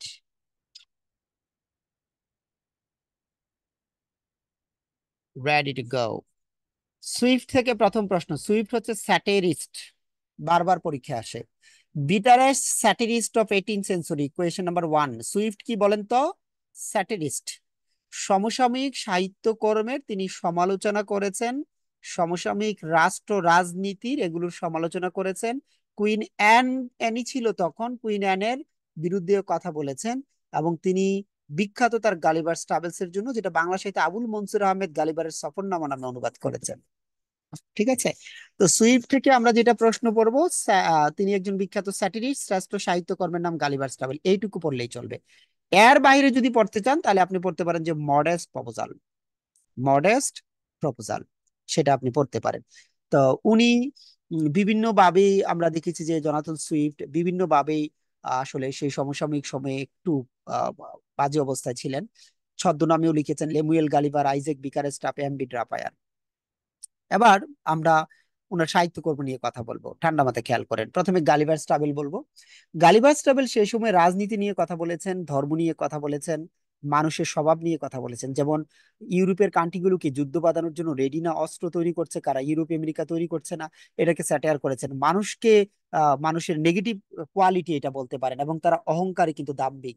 বাইবেলের কিছু কিছু লাইনের মাধ্যমে তারা এই কাজটা করেছেন, যে বাইবেল আর মাধ্যমে যে সাদা চামড়ার মানুষকে স্রষ্টা পছন্দ করে তৈরি করেছে, অন্য মানুষগুলোকে তারা মানুষ করতে হবে, তাদেরকে শিখাইতে হবে, এই দায়িত্ব কিন্তু সাদা চামড়ার মানুষরা নিয়েছেন, যার জন্য 200 বছর যাবত আমাদেরকে ডমিনেট করেছেন। কালোদেরকে তারা সাদা করার জন্য চেষ্টা চালিয়ে যাচ্ছেন ভাষার মাধ্যমে, ধর্মের মাধ্যমে, বিভিন্ন বুদ্ধির মাধ্যমে। তারা কিন্তু প্রচুর স্কলার। তো এই মানুষের বিভিন্ন স্বভাব নিয়ে কথা বলেছেন, বিশেষ করে নেগেটিভ স্বভাব নিয়ে। মডেস্ট প্রপোজালে বলছেন মানিটারি ক্রাইসিস, টাকা পয়সার সমস্যা, রাষ্ট্র দায়িত্ব নিতে না পারলে বড়লোকদেরকে বলছেন গরিবদের বাচ্চা সিদ্ধ করে খেয়ে ফেলো, এটা স্যাটায়ার করেছেন। ড্রাপায়ার্স লেটার্স হচ্ছে মুদ্রা ব্যবস্থার স্যাটায়ার করেছেন। বাংলাদেশের দেখেন টাকার কোনো দামই নাই, সরকারের টাকার দরকার হলে গ্যাচাং করে মেশিনে ছাপাই ফেলে বাজার গিয়ে কোনো কিছু কিনতে পারবেন না আপনার, আর দুর্নীতি করে বিদেশে টাকা পাচার করে দেয়, একটা বাজে অবস্থা হয়। ধর্ম নিয়ে এখানে স্যাটায়ার করেছেন আর টেইল অফ এটা। ধর্ম নিয়ে মানে কি, মানুষ অনেক সময় হজ করতে যায় প্রচুর টাকা পয়সা খরচ করে, মানুষ তাকে হাজি সাহেব বলবে, কিন্তু নিজের আত্মীয় স্বজন থেকে শুরু করে পাড়া প্রতিবেশীর বিপদ আপদে সেটা দেখে না।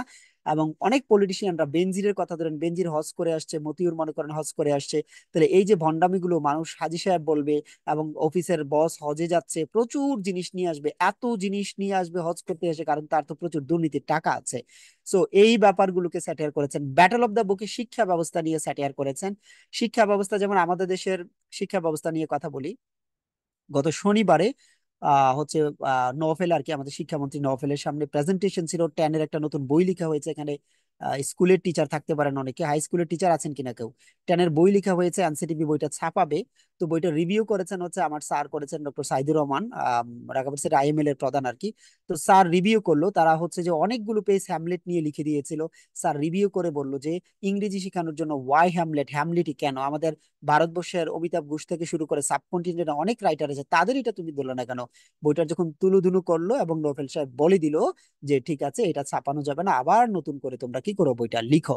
তো মূলত হচ্ছে কিভাবে ব্রিটিশরা আমাদেরকে ডমিনেট করে, শাসন করে, এটা কিন্তু আমরা বইপত্রের মাধ্যমে আমরা দেখি। আমরা ইংরেজি শিখতে গেলেই হ্যামলেটের কথা বলি। আমাদের এই সাবকন্টিনেন্টে বিখ্যাত বিখ্যাত লেখক আছে, ইগুর প্রবলেমের কারণে তাদেরকে আমরা দিব না। যখন ইন্ডিয়ান কোনো লেখক আমরা দিব, আবার অনেক বাঙালি বলবে যে ইন্ডিয়ান লেখক কেন, শেক্সপিয়ার থাকতে। এটা বুঝতে হবে, আমরা এখানে শেক্সপিয়ারকে ব্র্যান্ডিং করছি, তারা শেক্সপিয়ারকে সেল করছে। ব্রিটিশ কাউন্সিলরা এই যে জাহাঙ্গীরনগর ঢাকা বিশ্ববিদ্যালয়ের অনেক টিচারদের কাছে স্পন্সর করে এবং তাদের পক্ষে কথা বলার জন্য করে। এইভাবে তারা ভাষার মাধ্যমে কিভাবে ডমিনেট করে ইম্পিরিয়ালিজম তারা ইমপ্লিমেন্ট করে, এটা বোঝার জন্য যথেষ্ট স্কলার হওয়া লাগে। এটা আমার অনেক শিক্ষক আছে সেই অবস্থাটা আছে এবং সেটা বুঝে। হ্যামলেট তো আপনি পড়ছেন না, তার মাথায় ঢুকিয়ে দেওয়া হচ্ছে এই ধরনের কালচার। ইংল্যান্ডের কথা, হ্যামলেট পড়া মানে ইংল্যান্ডের কথা, ইংল্যান্ডের কথা মনে হলে তার ইংল্যান্ডের কালচারের কথা মনে হয়। এইভাবে কিভাবে ভাষার মাধ্যমে আমাদেরকে ডমিনেট করছে, এটা বোঝার ক্ষমতা আমাদের নেই। ইংরেজি শেখার জন্য আমরা ইন্ডিয়ান অথবা বাংলাদেশ নিজস্ব একটা জগৎ তৈরি করতে পারি, যে ভাষাটা কিভাবে চর্চা করতে, সেটা না করে আমাদের পণ্ডিতরা বিদেশি থেকে পড়াশোনা করে এসে স্পন্সর পেয়ে তাদের পা চাটতে থাকে এবং আমাদের নিজস্ব সংস্কৃতির কোনো মনে করেন কোনো কিছুই নেই। আমাদের দেশে যারা মনে করেন প্রফেসর আছে বিশ্ববিদ্যালয়ে, তাদের ছোট ছোট আর্টিকেল আছে, লেখালেখি আছে, এইগুলো নিয়ে কথা বলা যেতে পারে, শিক্ষার প্রবলেম নিয়ে কথা বলা যেতে পারে। কিন্তু পাঠ্য বইয়ে দিলে একজন আরেকজন ইগুর প্রবলেম, উনি কিছুই পারে না, এই কারণে কিন্তু হয় না। একটা বোর্ড গঠন করে কিন্তু বলতে পারে যে বাংলাদেশ, ইন্ডিয়া, পাকিস্তান, শ্রীলঙ্কা, এই জায়গার ইংরেজিটা আমরা আমরা একটা শেপ দিব, কারণ ইভেন ব্রিটিশরাও এখন মেনে নিচ্ছে। আচ্ছা আপনারা আমাকে বলেন, এখন ইংরেজিতে কথা কি মনে করেন যে ইংরেজরা বেশি বলে, ইউরোপ আমেরিকার লোকজন বেশি বলে, নাকি বর্তমানে তাদের বাইরের লোকজন বেশি বলা শুরু করেছে? একটু বলেন তো দেখি, একটু বলেন শুনি। মিতু যেটা বলেছেন বাইরের শুরু করে দিয়েছে, যদি এমনই হয় তাহলে আসল ইংরেজি ভাষা যারা কথা বলতো তারা হয়ে যাবে মাইনর, আমরা হয়ে যাবো মেজর। Isn't it interesting? এটা আমরা করতে হবে। ইন্ডিয়াতে প্রচুর লোক ইংরেজিতে কথা বলে, বাংলাদেশে কথা বলে, বিশেষ করে যারা ব্রিটিশরা যাদেরকে ডমিনেট করেছে তারা কথা বলে। এখন চায়না, জার্মানি তারাও কিন্তু শুরু করছে। সো হোয়াট ডাজ ইট মিন? আসল ইংলিশ কোনটা সেটা খুঁজে পাওয়া অনেক কঠিন হবে।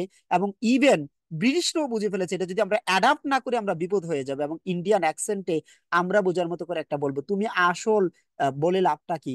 যেই ভাষায় বেশি মানুষ কথা বলে সেটাই তো হয়ে গেল। আমরা কয়টা ইংলিশ ইংল্যান্ডের মানুষ পাবো? কিন্তু ব্র্যাক ইউনিভার্সিটি থেকে শুরু করে অসংখ্য ইউনিভার্সিটি আছে, অক্সফোর্ড থেকে গ্রাজুয়েট করা টিচার আনবে, সেই ইংলিশটাকে ঢুকানোর চেষ্টা করে, কিন্তু এর মাধ্যমে তারা কি করে? আর বাংলাদেশের অনেক মানুষও আছে টাকা পয়সা খরচ করে তো বাইরে চলে যাবে। এগুলো যে আমাদের কালচারের মাধ্যমে কিভাবে যে হচ্ছে, এটা কল্পনা করতে পারেন। এগুলো হচ্ছে রিসার্চের ব্যাপার। আমি যেহেতু ল্যাঙ্গুয়েজ নিয়ে কাজ করি, রিসার্চ পেপার পড়ি, আমি এটা ফিল করতে পারি কি একটা ভয়ঙ্কর অবস্থা। তাহলে এইভাবে শিক্ষা ব্যবস্থার মধ্যে কি ঢুকে যাচ্ছে? যেমন বাংলাদেশের শিক্ষা ব্যবস্থাকে বলে এক্সপেরিমেন্টাল, কিভাবে বলি আপনি বুঝতে পারবেন। সম্ভবত 2009 সালে চালু হয়েছিল যে 5 পরীক্ষা দেওয়া লাগবে, 8 পরীক্ষা দেওয়া লাগবে। 2019 সালে এসে বললো যে বাংলাদেশে কোনো পরীক্ষাই থাকবে না। কিরকম একটা জাতি হতে পারি আমরা! একসময় বলতেছে 5 পরীক্ষা, 2019 সালে এসে বলতেছে যে কোনো পরীক্ষাই থাকবে না। তাহলে এইটা নিয়ে যে কি পরিমাণ ষড়যন্ত্র চলতেছে, বিদেশি টাকা পয়সা নিয়ে তারা রিসার্চ করে এবং ওদের কথাই যে বলে ওদের সিস্টেম গুলো যে ঢুকিয়ে দেওয়া আছে, বিশেষ করে এই বড় ক্রাইমটা করে ইংলিশ মিডিয়াম, এমন ক্রাইম করছে তারা যে ইংল্যান্ডের মতো ইংরেজি করতে হবে। আরে বাবা, তুমি জার্মানির লোকজন, চায়নার লোকজন অনেক বড় বিজ্ঞানী হচ্ছে না, তাদের ভাষায় চর্চা করে না। আমরা, আপনারা যারা আছেন, বাচ্চাকে ইংলিশ মিডিয়ামে পড়াইতে হবেই হবে। তাকে তুমি গবেষণা শিখাও, বিভিন্ন ভাষা শিখাও, ওয়াই ইংলিশ? এবং একটা, আমরা যখন ফিউচার অফ ইংলিশ, ইংলিশেস কথাটা কেউ মনে হয় শোনেন নাই, ইংলিশেস কথাটা এখন ব্যবহার করা হচ্ছে, যে প্লুরাল করা হচ্ছে ইংলিশকে। ফিউচার অফ ইংলিশ নিয়ে একটা বই আছে, আপনারা কখনো সময় পাইলে পড়বেন। ফিউচার অফ ইংলিশে বলা হচ্ছে কি, অদূর ভবিষ্যতে পলিটিক্যালি এবং অর্থনৈতিকভাবে যদি ডেভেলপড হয়, চায়নাও হয়তো সুপারসিড করতে পারে। একটা ভাষা 1000 বছরের বেশি টিকে না, কিন্তু ইংরেজি অনেকদিন টিকে গিয়েছে। এবং ভারত তো, মোদী সরকার মনে করছে যে সকল ভাষা আছে সংস্কৃত থেকে, ইউরোপিয়ানরা মনে করছে যে সকল ভাষা আসছে লেটিন থেকে, পৃথিবীর সবাই মনে করছে এটাই, যে লেটিন এবং সংস্কৃত হচ্ছে পৃথিবীর ভাষার মূল উৎসটা। এরাও তো হারিয়েছে। এখন পলিটিক্যালি ব্রিটিশরা বুঝে ফেলেছে ভাষাকে টিকিয়ে রাখার জন্য অ্যাডাপ্ট করতে হবে, তারা অ্যাডাপ্ট করে ফেলেছে। অ্যাডাপ্ট করেও তাদের অরিজিনাল ভাষাটাকে সেল করার জন্য অনেকগুলো কাজ করছে। এই শিক্ষা ব্যবস্থা নিয়ে স্যাটায়ার করা হয়েছে, ঠিক আছে। একজন বলেছে আওয়ামী লীগ সরকার যে এডুকেশন ডেস্ট্রয় করেছে। বলছেন না কেন? কি বলেন আপনি? আওয়ামী লীগ সরকার করেছে? সচিব কি আওয়ামী লীগ সরকারের লোকজন? শিক্ষিত মানুষরাই করেছে। আপনাদের যে পিএইচডি করতে যায় টিচাররা, এদেরকে স্কলারশিপ যে বিদেশিরা, সেরা এরা কি এসে আওয়ামী লীগ বিএনপির কথা বলবে নাকি? কি বলেন না বলেন? আওয়ামী লীগ সরকার কেন, বাংলাদেশের কোন সরকার শিক্ষাটাকে ভালো করেছে? সেই যে আসানুল হক মিলন নকল বিরুদ্ধে কাজ করেছে, এখনই কি এসব বন্ধ হয়েছে নাকি? আমি তো বোর্ডের খাতাকারি জাতীয় বিশ্ববিদ্যালয়ের কাজ করি, আমি জানি। আমি এমন কলেজে পড়িয়েছি, আওয়ামী লীগ কেন, বিএনপি থাকলেও এরকম হইতো। ক্লাস নিচ্ছি, ক্লাসে একটু এসে বলবে যে স্যার মিছিল আছে, এখান থেকে বের করে নিয়ে যাইতো। এটা সব সরকারি, কোন সরকারি বাংলাদেশের শিক্ষা নিয়ে ভালো কাজ করেনি। আর এই বিএনপি সরকারের কথাই বা বলেন, এখন হাই স্কুলের টিচাররা 12,000 টাকা বেতন পায়, কেউ এসে কি করে দিছে নাকি? এটা কিসের আওয়ামী লীগ, কিসের বিএনপি? আমাদের ম্যাক্সিমামই তো এখানে ক্রিমিনাল। ইভেন আপনি শিক্ষক হিসাবে বা যারা শিক্ষকতা করেন, খুবই অল্প বেতন পান। বোর্ডের খাতা কাটিয়ে আমরা কেরানির কাজ করি, এবং শিক্ষকদেরকে আলাদা করে রাখছে প্রশাসন। এটা নট আওয়ামী লীগ সরকার, সব সরকারি। বিশ্ববিদ্যালয়ের যে পেনশন স্কিম চালু করছে, তুমি সকল সরকারিদেরকে দাও না কেন? হ্যাঁ, রাজস্ব বাদ দিয়ে দাও কেন? তার মানে কি, যারা নিয়ম তৈরি করে তারা থাকবে না, কিন্তু বাকিরা থাকবে? এগুলো বিশাল কাহিনী রে বাবা, এগুলো নিয়ে বলে লাভ নাই। কোন সরকারি, বাংলাদেশের জনগণ তো আওয়ামী লীগ আর বিএনপি বলে, আমরা কেউ ভালো না। ওকে, সো আমি যেটুকু বলেছি, তাহলে এগুলো কি স্যাটায়ার না বলেন তো? স্যাটায়ার কিনা? যেমন মডেস্ট প্রপোজাল নিয়ে একটু কথা বলি। বলছে নিজের বাচ্চাকে সিদ্ধ করে খেয়ে ফেলো, কতটা খারাপ কথা! ইউরোপের কান্ট্রিতে বলেছে, কিন্তু আপনারা কি সন্তানের হিউম্যান রাইটস পড়েছেন কেউ? ইন্টারন্যাশনাল হিউম্যান রাইটস কি পড়েছেন কেউ? হিউম্যান রাইট কি বলে মনে করেন? একটা বাচ্চা হলো, কানাডার কথা বলি, ইউরোপের কথা বলি, একটা বাচ্চা জন্মগ্রহণ করলো, সে বৈধ সম্পর্কের মাধ্যমে হোক, অবৈধ সম্পর্কের মাধ্যমে হোক, এই দুটা বাচ্চা কি সমান সুবিধা পাবে? মনে করেন রাস্তায় একটা ফুটপাতে একটা বাচ্চা পাওয়া গেল, আর প্রেসিডেন্টের একটা বাচ্চা, দুইটা বাচ্চা কি সমান অধিকার পাবে বলেন তো? আপনার কাছে কি মনে হয়? লয়ার আছেন, আপনি বলেন।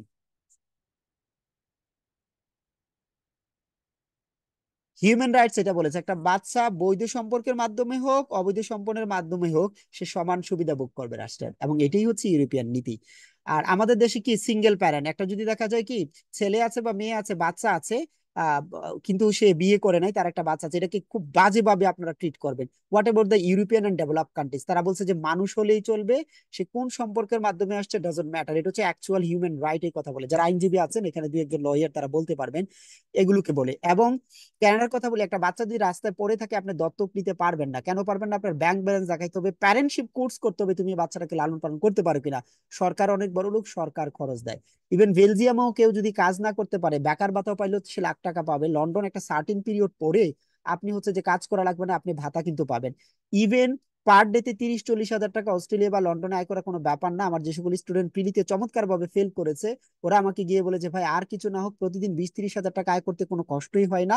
ইভেন আর একটা ইন্টারেস্টিং ব্যাপার হচ্ছে যে খরচ করার সময়ও পায়। তাদের প্রচুর কাজের লোক দরকার। অস্ট্রেলিয়া দেখেন যে স্টুডেন্ট ভিসার উপর এখন পুরাই অন্যরকম করে ফেলছে, ফি বাড়াই দিছে, 1 লাখ টাকার উপরে করেছে। বাট সবচেয়ে মজার ব্যাপার হচ্ছে কানাডাতে তারা ভিসা নীতি কঠিন করেছে, কিন্তু তাদের লোক দরকার, তাদের বাসা বাড়ির কাজ করবে কেন? যেমন একবার ইমাজিন করেন, ঢাকা শহরে রিক্সা পোলার আর কাজের মানুষ নাই, মানে কাজের মহিলা নাই, কি হবে একবার চিন্তা করেন তো, বলেন তো একটু।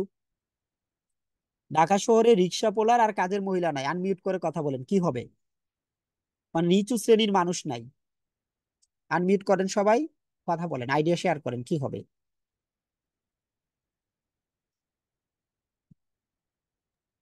আপনার বাসায় কাজের লোক নাই, রিক্সা পোলার নাই, শুনতে পাচ্ছেন?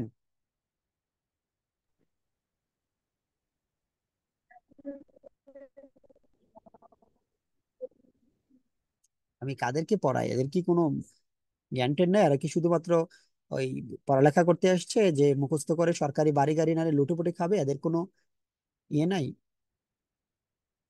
সো বিদেশিটা হচ্ছে এরকম, সেখানে যে ড্রাইভার দরকার, তারপর হোটেল বয় দরকার, তাদের বিভিন্ন সেন্টারে কাজের লোক দরকার, এগুলো কারা করবে? এদেশ থেকে লোক গিয়ে করবে। তারা যতই কঠিন নিয়ম করুক, এটা লাগবেই।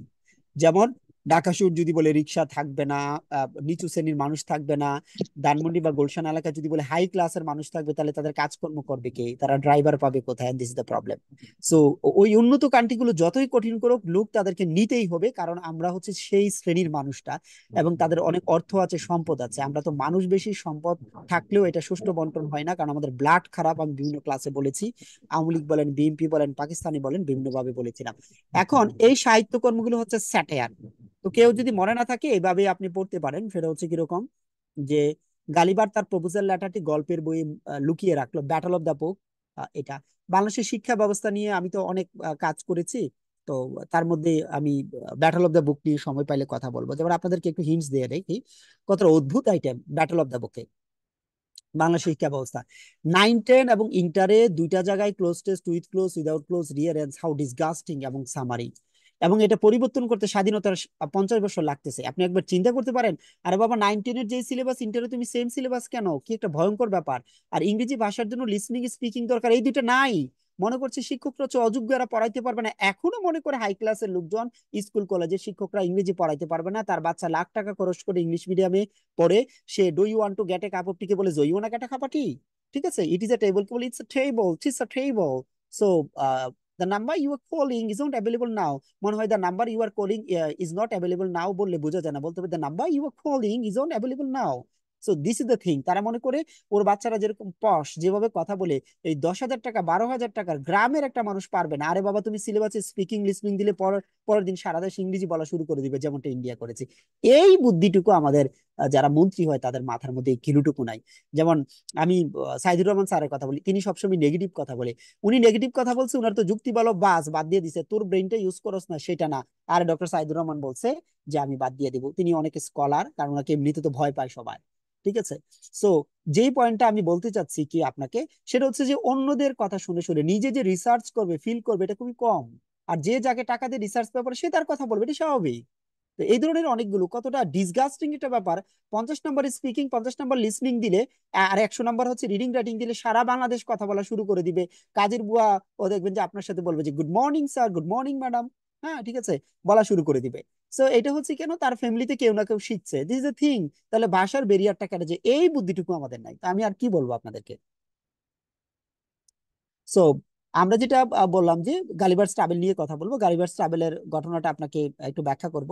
গালিভার্স ট্রাভেল হচ্ছে 4টা ভ্রমণ কাহিনীর মাধ্যমে অনেক কিছু স্যাটায়ার করছে। আমি আপনাদেরকে হচ্ছে যে আহ, আহ, ভ্রমণ কাহিনীর কথাগুলো বলি। নাম্বার 1, এটা হচ্ছে যে তারা লিলিপটে যায়, আমাদের গালিবার থাকে ছোট, তারপরে দানবের দেশে যায়, তারপরে বিজ্ঞানীদের দেশে যায়, তারপরে এমন একটা রাষ্ট্রে যায় যেখানে পশুরা রাজ্য পরিচালনা করে। 4টা ভ্রমণ কাহিনীর মাধ্যমে, গালিবার ট্রাভেলের মাধ্যমে মানুষের বিভিন্ন দৃষ্টি দেখায়। যেমন এখানে দেখেন, লিলিপুটিয়ানরা অনেক ছোট, কিন্তু তারা যে ঘটনাটা ঘটায় কি, তারা খুব অহংকারী, দাম্ভিক, তারা যুদ্ধ করতে পছন্দ করে। তার মানে হচ্ছে ইংল্যান্ডের প্রকৃত পরিস্থিতি যেটা, এই কথাটা বলা হয়েছে। এখান থেকে তিনি ব্রোবডিংনেকে যায়, দানবের কান্ট্রিতে যায়। তারা যুদ্ধ যুদ্ধ পছন্দ করে না, কিন্তু তারাও কি করে, তারা আকার ইঙ্গিতে বলে যে তোর দেশটা তো খুব খারাপ বেটা, বারুদ তৈরি করে, এটা তৈরি করে। একটা দম্ভ অহংকার কিন্তু আছে তাদের। তারপরে যেটা চলে যায়, তিনি সর্বশেষ যায় হচ্ছে লাপুতাতে। উল্টাপাল্টা জিনিস নিয়ে সেখানে বিজ্ঞানীরা গবেষণা করে। তারা গবেষণা করে শশা থেকে কিভাবে সূর্যরশ্মি বের করা যায়, বরফকে কিভাবে বারুদে পরিণত করা যায়, পাথরকে কিভাবে নরম করে বালিশ তৈরি করা যায়, শুয়োর দিয়ে কিভাবে জমি জমি চাষ করা যায়, মাকড়সা দিয়ে কিভাবে সিল্ক তৈরি করা যায়। বাংলাদেশে অনেক সময় দেখেন না, খিচুড়ি রান্না করার জন্য বিদেশ যাবে, সাঁতার কাটা শেখার জন্য মন্ত্রী বিদেশ যাবে, আর ধাক্কা দিয়ে তাকে নদীতে ফেলে দিলে বিকেল বেলা সাঁতার কেটে শিখে আসবে। এই যে উল্টাপাল্টা জিনিস গবেষণা। বিল্ডিং এ লিফট কিনবে, ওই লিফটের সাথে তার কোনো সম্পর্ক নাই, সে লিফট কেনার জন্য যাবে। ট্যুরের নামে কোটি কোটি টাকা লুটে পটে খাচ্ছে, এইভাবে মানে চলছে আর কি। সবচেয়ে বেশি ঘৃণা করা হয়েছে হুইনুমসে। সেখানে মানুষ থাকে বন জঙ্গলে, কিন্তু রাষ্ট্র পরিচালনা করে এক ধরনের কি পশুরা রাষ্ট্র পরিচালনা করে। এইভাবে গালিভার্স ট্রাভেলে মানুষদেরকে স্যাটায়ার করা হয়েছে, কটাক্ষ করা হয়েছে। তিনি অনেকটা মিসানথ্রোপিস্ট হিসাবে কাজ করেছেন। এই কাহিনীটা একটু পড়েন আপনারা, পরে ডান লিখেন।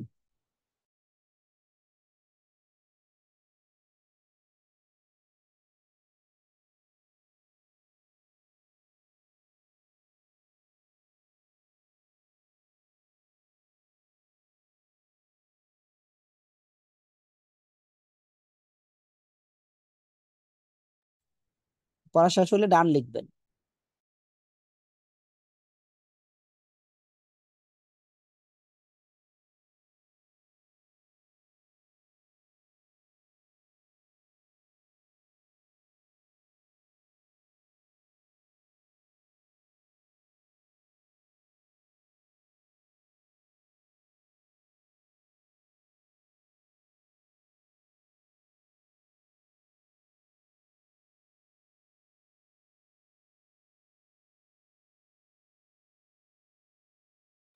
মডেস্ট প্রপোজালের এটা পড়েন।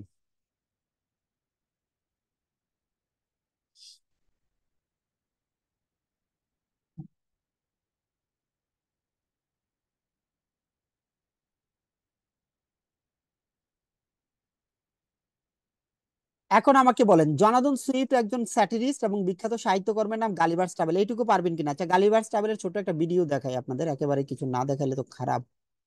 গালিভার্স ট্রাভেল, আচ্ছা 1-2 মিনিটের একটা দেখাই।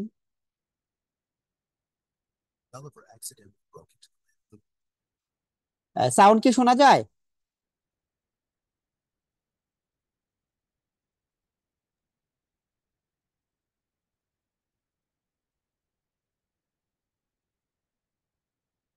আচ্ছা ঠিক আছে, দেখেন এটা সাউন্ড শুনেন কি না।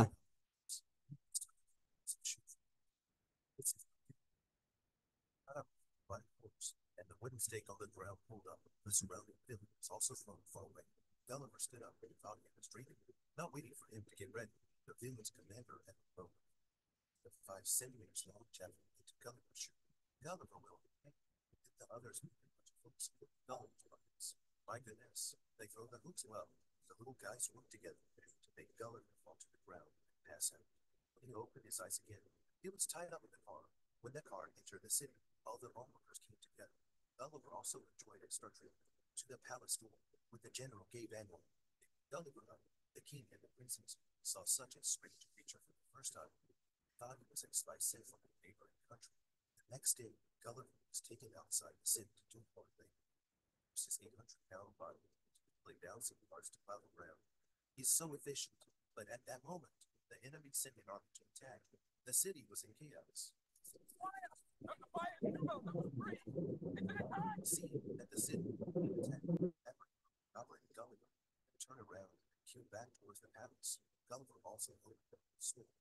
Not a few minutes to ride, but then Edward ordered Gulliver to get down, jumped in and back.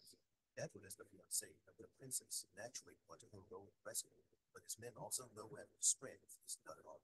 They still let Gulliver out to meet the enemy. As expected, at the critical moment, when the princess was surrounded by the broom, Gulliver threw the bad guys into the river, fixing the pitchers. Edward arrived in full armor. The enemy were saw. Before they could breathe a sigh of relief, the alarm sounded again. It turned out that the other end of the palace was on fire, and the king was trapped inside. Everyone in their hopes on Gulliver. He came up with a brilliant idea. The man took off his shorts, burned the palace, disurated the waterfront, and soon put out the fire in the villainous country. But Edward, the commander-in-chief, was not happy because he was robbed of the credit. Had rushed toward Gulliver. Seeing that he was coming, Gulliver had to give the rest of the fountain to them. Although his son আসসালামু আলাইকুম। but the king did not blame G G him for বলেন। this. That evening, the king prepared a feast for Gulliver to celebrate his success. Gulliver vowed to travel for the fact that everyone gathered around Gulliver to না না, আমার বিকাশ, বিকাশ আর rocket. G Superhero, other terms open out, almost said save therapy. These people of the villains ঠিক আছে। fire.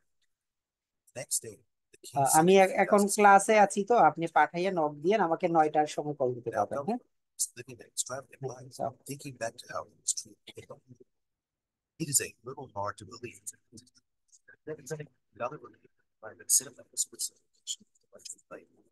This beautiful life is simply joyful.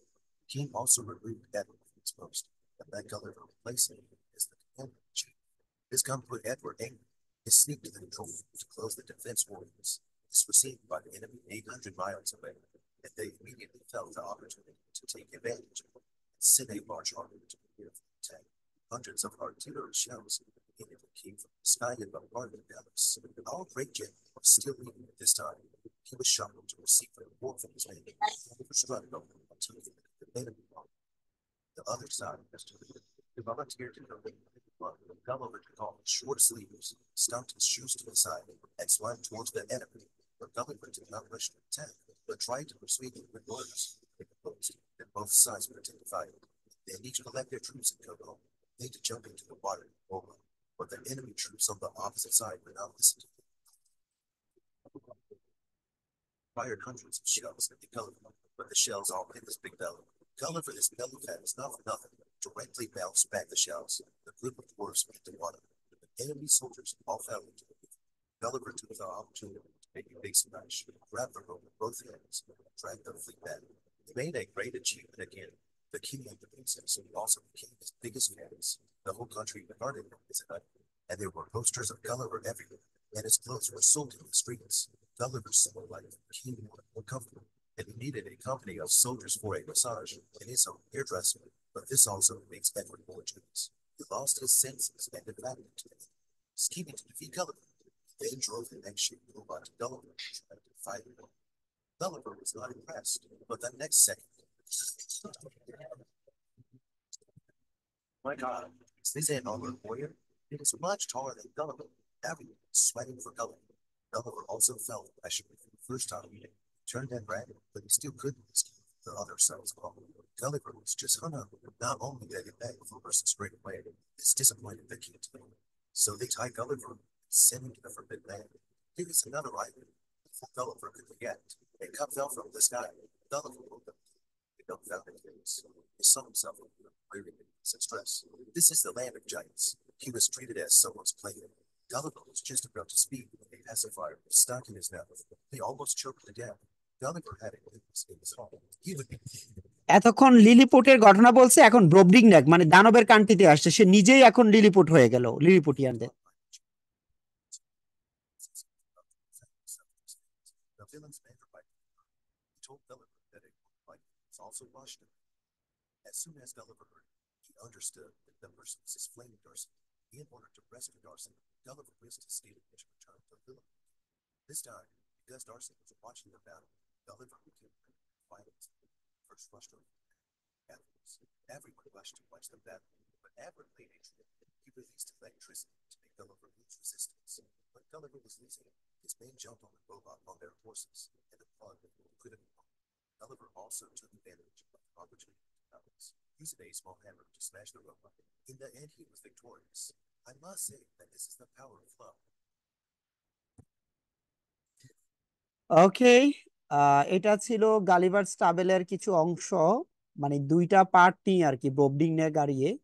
তো আমরা ওনার পুরো পার্টটা শুনছি না মূলত। ঠিক আছে, তো চলেন এখন আমরা পড়াশোনা করবো আলেকজান্ডার পোপ। আলেকজান্ডার পোপের নাম শুনেছেন না আপনারা?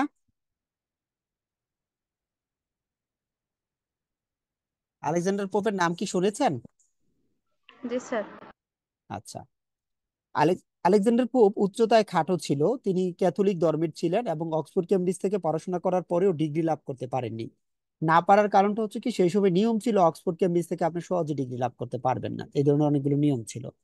তো এইখানে যেটা দেখবেন, তো আলেকজান্ডার পোপের যেটা হয়েছে সেটা হলো যে তিনি খুবই বিখ্যাত তার কয়েকটি বিষয়ের জন্য, বিশেষ করে রিপ অফ দ্য লক। ইংরেজি সাহিত্য পড়তে গেলে গালিভার স্টাবেল ছাড়া পড়া যায় না, রিপ অফ দ্য লক ছাড়া পড়া যায় না, ওয়েস্ট ল্যান্ড ছাড়া পড়া যায় না, শেক্সপিয়ারের হ্যামলেট ছাড়া পড়া যায় না। কিছু মানে কেউ যদি ইংরেজি সাহিত্য আজ থেকে আরো 20-25 বছর পরেও পড়ে, এই কয়েকটা ব্যাপার কিন্তু থাকবে। আমাদের দেশ বলেন, অন্যান্য কান্ট্রি বলেন, রিপ অফ দ্য লক সব জায়গায় পড়ানো হয়, গালিভার্স ট্রাভেল পড়ানো হয়, তারপর ডক্টর ফস্টার্স পড়ানো হয়, ভেরি কমন, এবং এগুলো বিসিএস পরীক্ষায় ঘুরে ফিরে আসে। এবং আপনি দেখবেন বারবারই কিন্তু আলেকজান্ডার পোপ রিলেটেড প্রশ্ন আসে। আলেকজান্ডার পোপের আরো কতগুলো ইন্টারেস্টিং ব্যাপার আছে। তো প্রথমে যেটা বলি, তিনি অক্সফোর্ড বা কেমব্রিজ থেকে ডিগ্রি লাভ করতে পারেনি ধর্মের কারণে। তাহলে ধর্মের একটা কি ছিল, একটা সমস্যা কিন্তু ছিল, এটা একটা ব্যাপার। রোগে আক্রান্ত ছিলেন, উচ্চতায় তিনি খাটো ছিলেন, এটা একটা পয়েন্ট। আলেকজান্ডার পোপ থেকে আমরা যেটা যেটা শিখবো, ওনার বিখ্যাত সাহিত্যকর্ম আছে কিছু। আমরা বলবো হচ্ছে rape of the lock, the Dunciad, essay on man, essay on criticism. এবং তিনি হোমারের ইলিয়ড এবং ওডিসি ট্রান্সলেট করেছেন। ক্লাসিক যে সাহিত্যকর্ম আছে, আমরা বলেছি যে ক্লাসিকের একটা ব্যাপার যে আছে, ইলিয়ড এবং ওডিসি তিনি ট্রান্সলেশন করেছেন, সেটা আপনারা দেখতে পাবেন। সো আমরা এইটুকু বলবো যে ওনার শ্রেষ্ঠ সাহিত্যকর্মের নাম হচ্ছে rape of the lock. Rape of the lock মানে কি, চুলের লক কেটে ফেলে তুচ্ছ একটা ব্যাপার নিয়ে সাহিত্যকর্ম লিখে, এই জন্য এটাকে মক এপিক বলা হয়, হিরোইক পয়েমও বলা হয়। ডানসিয়েট লিখেছে হচ্ছে উনি, ওনার নিয়ে অনেক সমালোচনা করা হয়েছে। উইলিয়াম শেক্সপিয়ারের সাহিত্যকর্মের একটা এডিশন দিয়েছিলেন, তখন ওনাকে নিয়ে অনেক সমালোচনা করে, সেই সময়টা তো আপনারা জানেন। তার জবাবে তিনি তার ডানসিয়েট লিখেন। অ্যাসে অন ক্রিটিসিজম ওনার বিখ্যাত সাহিত্যকর্ম, অ্যাসে অন ম্যান বিখ্যাত কবিতা, এগুলো আপনাদের পড়তে হবে। তো আমি বলি যে দুইটা তিনটা প্রশ্ন ওনার থেকে পড়তে হবে। নাম্বার ওয়ান, ওনার কোটেশন পড়তে হবে। কি কোটেশন পড়তে হবে দেখেন, a little learning is a dangerous thing, এটা পড়তে হবে। এটা ছোটবেলা থেকে সবাই জানেন, অল্প বিদ্যা ভয়ঙ্করী, একটা প্রভাব টাইপের কথা। To err is human, forgive is divine, fools trust in where angel fear today, এই তিনটা কোটেশন মুখস্থ থাকা লাগবে। বিশেষ করে এইটা আপনারা মুখস্থ করেন, বাকি দুইটা জানেন, এটা মুখস্থ হলে ডান লিখেন।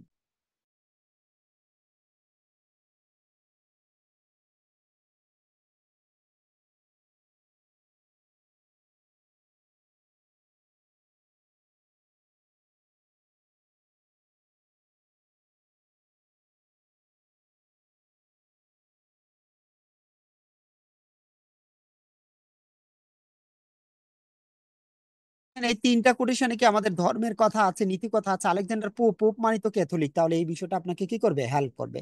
তা আমরা যেটা ব্যাখ্যা করব, উনার অ্যাসিয়ন ম্যান আমাদের আসে।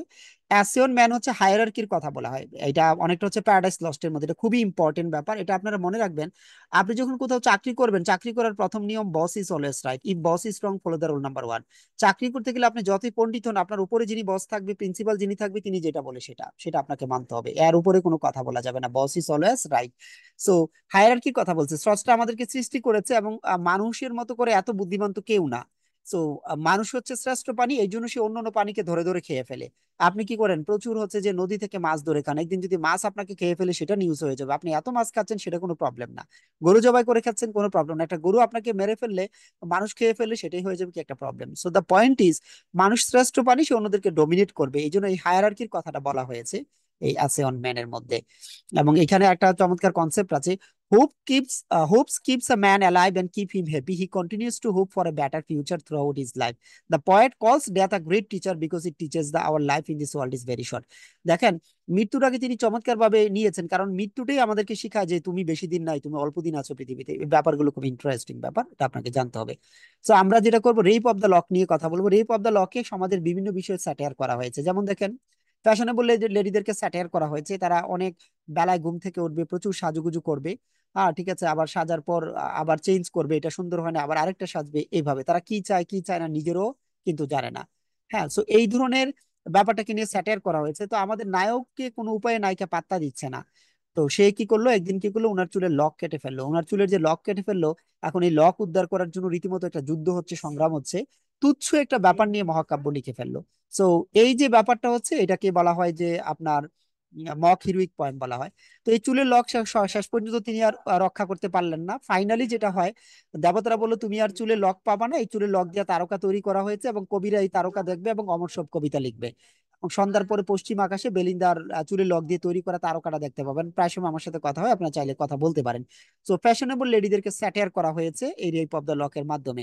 আরেকটা সাহিত্যকর্ম আছে উইলিয়াম কনগ্রিভের, the way of the world, সেটাতেও ফ্যাশনেবল লেডিদেরকে স্যাটায়ার করা হয়েছে, এই তো পৃথিবীর নিয়ম। সেটা কিরকম, এটা খুবই গুরুত্বপূর্ণ সাহিত্যকর্ম। এটা কমেডি অফ ম্যানার, সমাজের বিভিন্ন ম্যানার নিয়ে কথা বলা হয়েছে। আপনাদেরকে, আপনারা যারা সাজুগুজু করেন তাদেরকে বলি, এই সাজুগুজু করাটা হচ্ছে এক ধরনের ব্রিটিশ ইম্পেরিয়ালিজমের থিম। যেমন আজকে আপনারা সাদা হতে চান কেন, হেনরি এইট কিং বা তার পূর্বের কথা বলি, যখন পৃথিবীতে ডোমিনেট করা হয়, তখন হোয়াইট চামড়ার মানুষরা বলে যে স্রষ্টা আমাদেরকে সুন্দর করে তৈরি করেছে, আমরা তোমাদেরকে শাসন করবো, তোমাদেরকে আমরা সাদা বানাবো। বাইবেলের রেফারেন্স নেয়, যাদেরকে সুদর্শন করে তৈরি করেছে তাদের দায়িত্ব হচ্ছে ধর্ম বা অন্য অন্য ঠিক করা। যার কারণে এই থিওরিতে তারা 200 বছর শাসন করেছে এই বিশ্ব শাসন ব্যবস্থায়।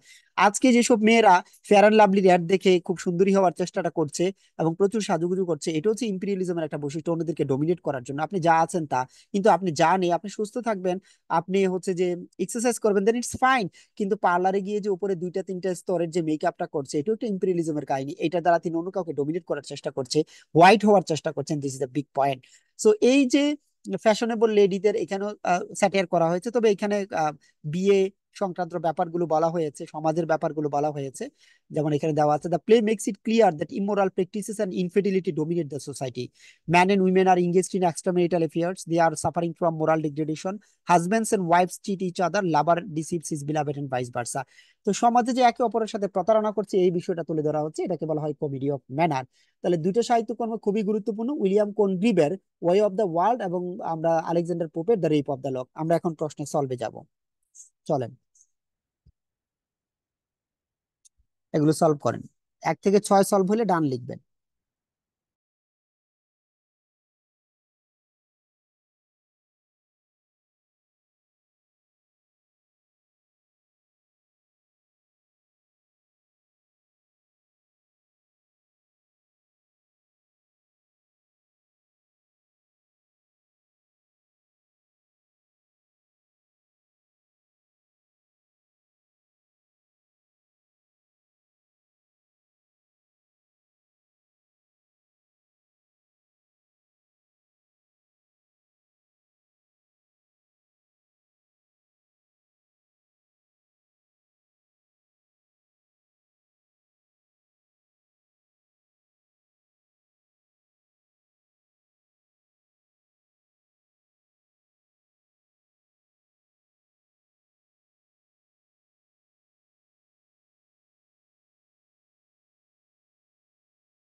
শেষ হলে বলবেন।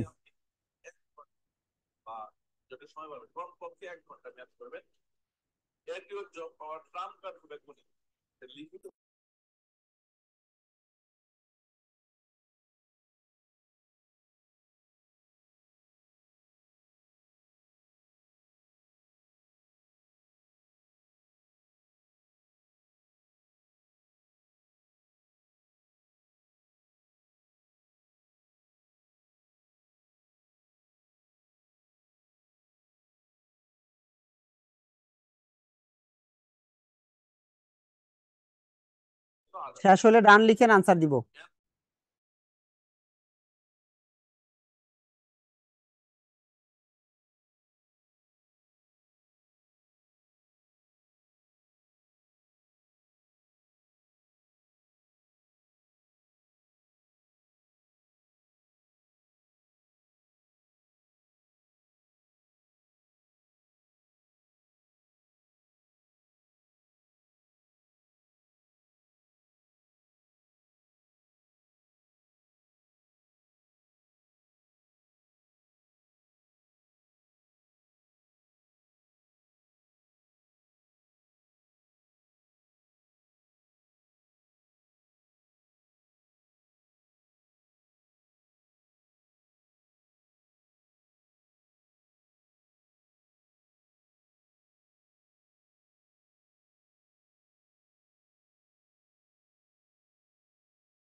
কে কত পেয়েছেন জানান।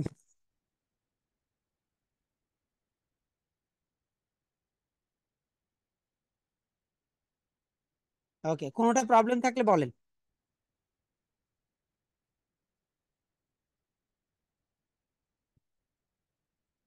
16 পাইছেন, 2 ঠিক আছে, কিন্তু এর বেশি কম পাইলে তো ঠিক না। সাদিয়া এত কম কেন? আচ্ছা, 9 নাম্বারটা দেখি। অ্যাসে অন ম্যান, এটা কবিতাই। As on man, essay on criticism, এটা বিসিএস পরীক্ষায় আসা প্রশ্ন।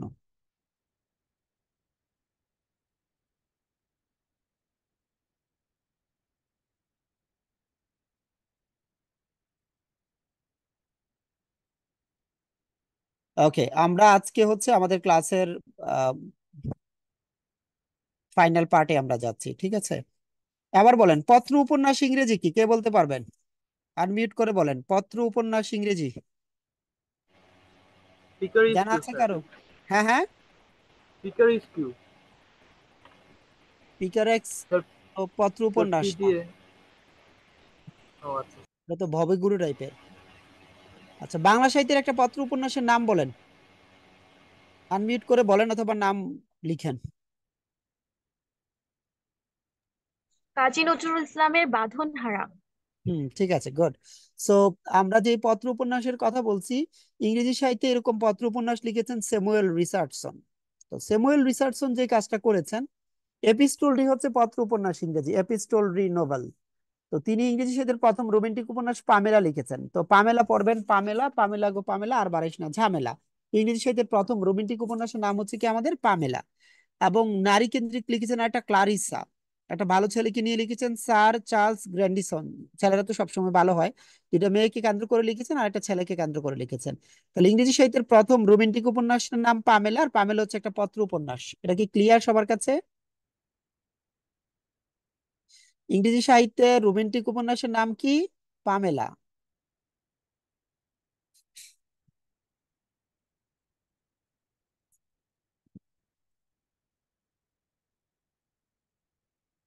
প্রথম রোমান্টিক উপন্যাসের নাম হচ্ছে পামেলা। এখন পামেলা নিয়ে যদি আমরা পড়ি, পামেলা হচ্ছে কাজের মেয়ে, অন্যের বাড়ির কাজের মেয়ে, কিন্তু বাড়ির মালিক মেয়েটাকে চাচ্ছে, কাছে চাচ্ছে, পাশে চাচ্ছে, এভাবে চাচ্ছে, সেভাবে চাচ্ছে। সে চিঠির মাধ্যমে তার বাবাকে জানাচ্ছে কোন উপায়ে তুমি উল্টাপাল্টা ভাবে রাজি হবে না।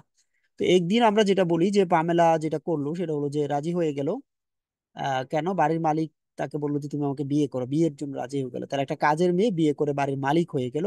সমাজটা দুটা ভাগে বিভক্ত হলো, একটা হলো পামিলিস্ট আর একটা হলো এন্টি পামিলিস্ট। তো পামিলিস্ট কাকে বলে? পামিলিস্ট মানে বলা হচ্ছে যে যারা এইভাবে সাজুগুজু করে গরিব থেকে বড়লোক কাউকে বিয়ে করে বড়লোক হয়ে যায়, এটাকে পামিলিস্ট বলে। আর যারা বড়লোককে উম বড়লোকরা বড়লোককে বিয়ে করে, সেটা হচ্ছে এন্টি পামিলিস্ট, ক্লাস সিস্টেম করে মেনটেন করে। আপনারা কি চান, ক্লাস সিস্টেম মেনটেন করা নাকি পামিলিস্ট? বলেন, ক্লাস সিস্টেম নাকি পামি লিস্ট? চ্যাট বক্সে জানান, রোবটের মতো ক্লাস করিয়েন না।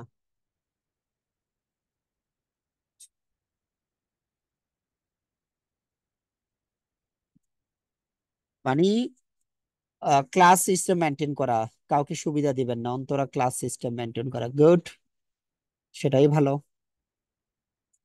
ওকে, তো ক্লারিসা, ক্লারিসা হচ্ছে যে বাংলা সাহিত্যের দুঃখবাদী নারী চরিত্র যেমনটা হৈমন্তী, ইংরেজি সাহিত্যের দুঃখবাদী নারী চরিত্র অনেকটা বলতে পারেন ক্লারিসা। সে বাড়ির পছন্দের ছেলেকে বিয়ে করবে না, নিজের পছন্দের ছেলেকে বিয়ে করবে। বাড়ি থেকে পালিয়ে গেল, কিন্তু নিজের পছন্দের ছেলেকে বিয়ে করে আসতে দেখলো যে সে খুবই ভণ্ড, আপনাদের জুয়েল স্যারের মতো মনে করেন যে চরিত্র নষ্ট একেবারে, হ্যাঁ। তো এরকম ভণ্ড, ধরেন আপনাদের সুন্দরী মেহেদী স্যার জুয়েল স্যারের মতো ভণ্ড। এখন এই মেয়ে পারে না বাড়িতে যাইতে, পারে না বিয়ে করতে, শেষ পর্যন্ত সে তার নিজের জীবনটা দিয়ে দিল। হ্যাঁ, তো এটা হচ্ছে দুঃখবাদী নারী চরিত্র ক্লারিসা। তাহলে পামেলা, ক্লারিসা, স্যামুয়েল রিচার্ডসন।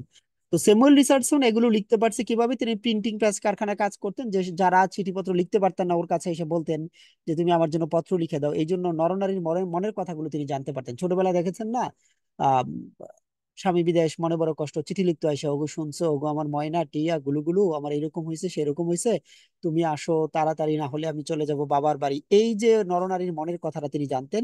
এই জন্য তিনি নারী কেন্দ্রিক দুটো উপন্যাস লিখতেন, একটা নাম হচ্ছে পামেলা, একটা নাম হচ্ছে ক্লারিসা। বাট সার্থক উপন্যাস বলা যাবে না, কেন? সার্থক উপন্যাস হইতে হলে আরো অনেকগুলো এলিমেন্ট কিন্তু লাগে। তো ইংরেজি সাহিত্যের যে সার্থক উপন্যাস যিনি লিখেছেন ওনার নাম হচ্ছে হেনরি ফিল্ডিং। হেনরি ফিল্ডিং ইংরেজি সাহিত্যের সার্থক উপন্যাস লিখেছিলেন? হেনরি ফিল্ডিং এর জোসেফ অ্যান্ড্রুস, আরেকটা হচ্ছে টম জোন্স। জোসেফ অ্যান্ড্রুস আর হচ্ছে টম জোন্স। টম জোন্সটা হচ্ছে first successful Nobel of English literature. Bangla সাহিত্যের প্রথম সার্থক উপন্যাসের নাম কি বলেন?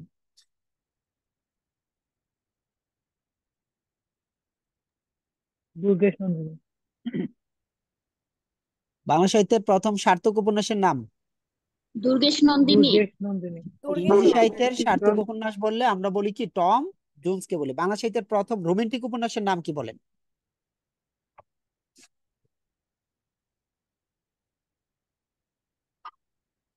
বাংলা স্যার সাহিত্যের কোশ্চেন। বাংলা সাহিত্যের প্রথম রোমান্টিক উপন্যাসের নাম কি?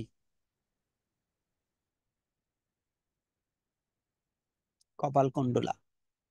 আচ্ছা, এখন যে কথাটা বলছি, ইংরেজি সাহিত্যের প্রথম রোমান্টিক উপন্যাসের নাম হচ্ছে পামেলা, সার্থক উপন্যাসের নাম হচ্ছে টম জোন্স।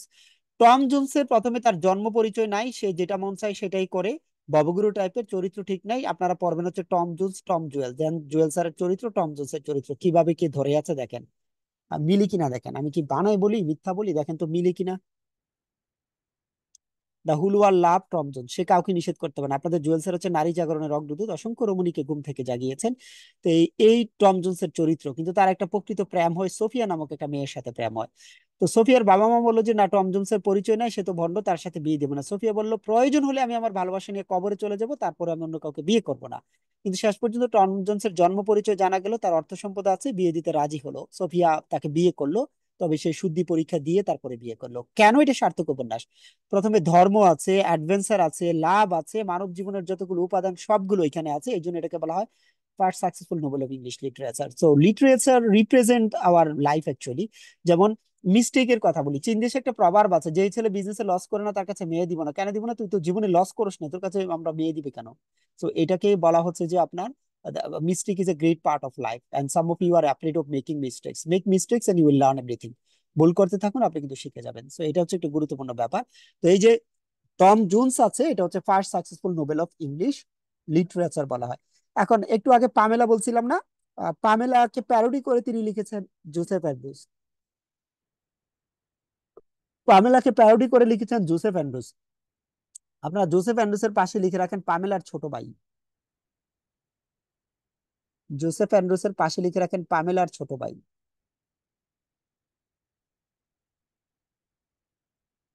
পামেলার ছোট ভাই লিখে রাখেন।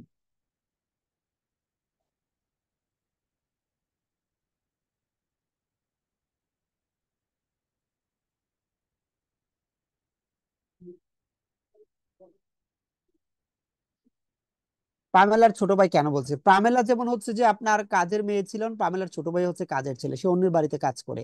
তা এখন অন্যের বাড়িতে যে কাজ করে সেখানে দেখা যাবে কি আপনার যে বাড়ির মহিলা চাচ্ছে ছেলেটাকে কাছে পেতে চাচ্ছে, ছেলেটা সতীত্ব নষ্ট করতে চাচ্ছে, কিন্তু সে এটা হতে দিবে না। না করে কি করলো, সে তার সেম ক্লাসের একজনকে বিয়ে করলো। তাহলে পামেলাকে প্যারোডি করে লিখেছে। কিভাবে প্যারোডি করলো? চাইলে সে কি করতে পারতো, চাইলে সে বড় লোককে বিয়ে করে বড় লোক হতে পারতো, কিন্তু সে সেটা করেনি, তার ক্লাস অনুসারে বিয়ে করেছে। এখন হোয়াট ইজ প্যারোডি? প্যারোডি হচ্ছে একটা ব্যঙ্গাত্মক প্রেজেন্টেশন। যেমন আমরা যদি বলি বলো বীর বলো উন্নত মম শির, এটাকে প্যারোডি করলে হয় এরকম ভাবে, বলো ব্যাং বলো উন্নত মম ঠ্যাং, শীতকালে করে গ্যাং ওর গ্যাং। এটা হচ্ছে প্যারোডি করা। অথবা এইখানে তোর দাদির কবর ডালিম গাছের তলে 30 বছর ভিজিয়ে রেখেছে 2 নয়নের জলে, এটাকে প্যারোডি করলে এরকম হয়। এইখানে তোর দাদার কবর ডালিম গাছের তলে গলা টিপিয়া মেরে ফেলেছে যৌতুক চেয়েছে বলে। তাহলে এগুলো হচ্ছে প্যারোডি করা একটাকে। সো আমরা যদি একটু বুদ্ধি করে পড়ি আর কি, ফাদার অফ ইংলিশ নোবেল বলা হয় হেনরি ফিল্ডিং কে। হেনরি ফিল্ডিং এর বিখ্যাত সাহিত্যকর্ম হচ্ছে টম জোন্স, আপনার পড়তে হয়, বিসিএস পরীক্ষা আসছে, first successful Nobel of English literature. এবং তিনি পামেলা কি, তাহলে পামেলা হচ্ছে ইংরেজি সাহিত্যের প্রথম রোমান্টিক উপন্যাস, লিখেছেন স্যামুয়েল রিচার্ডসন উপন্যাসিক। তাহলে উপন্যাসের সূত্রপাতটা কিন্তু এই যুগে হয়েছে, নিউ ক্লাসিক্যাল পিরিয়ডে কিংবা আমরা রেনেসান্স পিরিয়ডে শুরুতে আমরা কিন্তু কোনো উপন্যাস পাইনি। উপন্যাসটা এই জায়গায় এসে শুরু হয়েছে এবং কিছুটা স্বীকৃতি পেয়েছে। এখানে আপনি দেখবেন ড্যানিয়েল ডিফুর কথা দেখবেন, রবিনসন ক্রুসো লিখেছেন, এই ধরনের অনেকগুলো বিষয় কিন্তু আপনার রয়েছে। ঠিক আছে। সো আপনারা কি এই 4টি প্রশ্ন পারবেন কিনা? ফাদার অফ ইংলিশ নোবেল কে, প্রথম সার্থক উপন্যাস কি, তারপর প্রথম রোমান্টিক উপন্যাস কি, রোমান্টিক উপন্যাসকে প্যারোডি করে কোনটা লেখা হয়েছে, দুঃখবাদী নারী চরিত্র কোনটা ইংরেজি সাহিত্যের, এগুলোকে পারা যাবে কিনা বলেন? এই 4টা কি পারা সম্ভব একটু পড়লে? কথা বলেন, পসিবল না ইম্পসিবল? Possible, very good.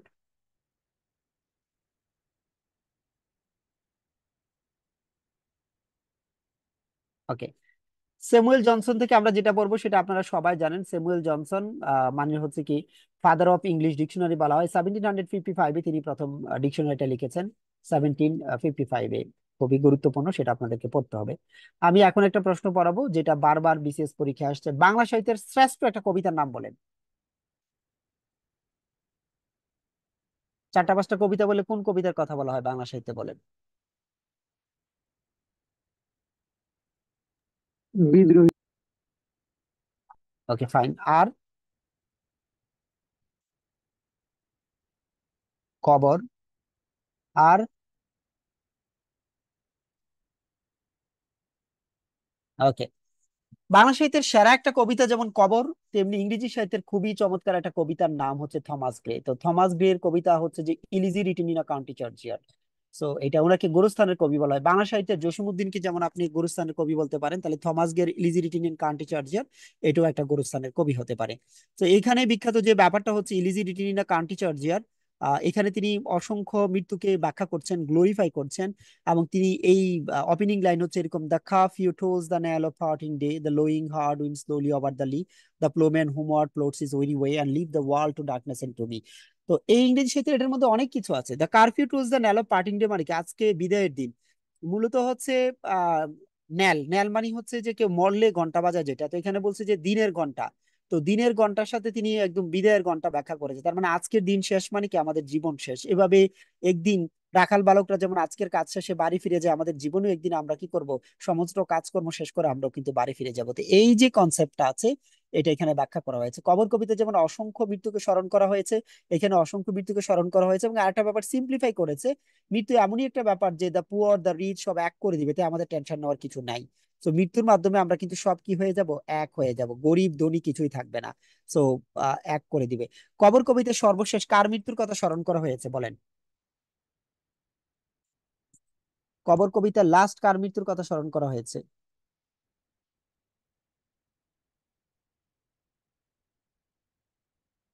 বলেন, কারো মনে আছে?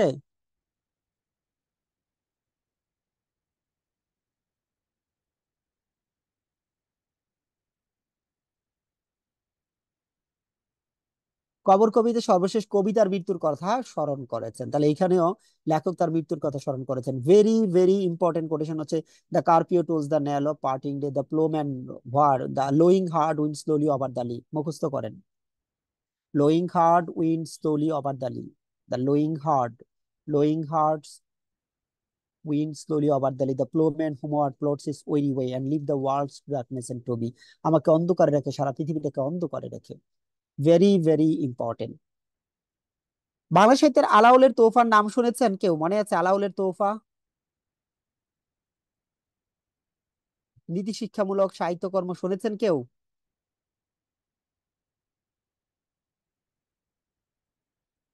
শুনেছেন। তেমনি নীতি কাব্যমূলক আলাউলের তোহফার মধ্যে ইংরেজি সাহিত্যে একটা আছে, এটার নাম হচ্ছে পিলগ্রিমস প্রগ্রেস। বাংলা সাহিত্যের না, আচ্ছা বাংলাদেশের বইয়ের কথা বলেন যেটা জেলখানায় বসে বসে লেখা হয়েছে, এরূপ বইয়ের কথা বলেন।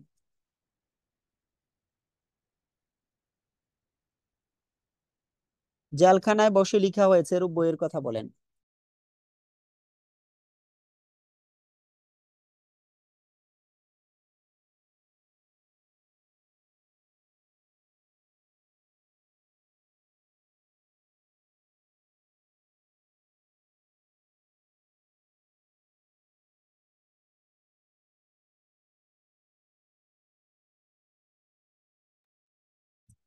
সো এখন অসমাপ্ত আত্মজীবনীর কথা বলেন, এগুলো লিখেছে। ইংরেজি সাহিত্যে যেটা জেলখানায় বসে লিখেছে নীতি শিক্ষামূলক, সেটার নামই হচ্ছে আপনার কোনটা?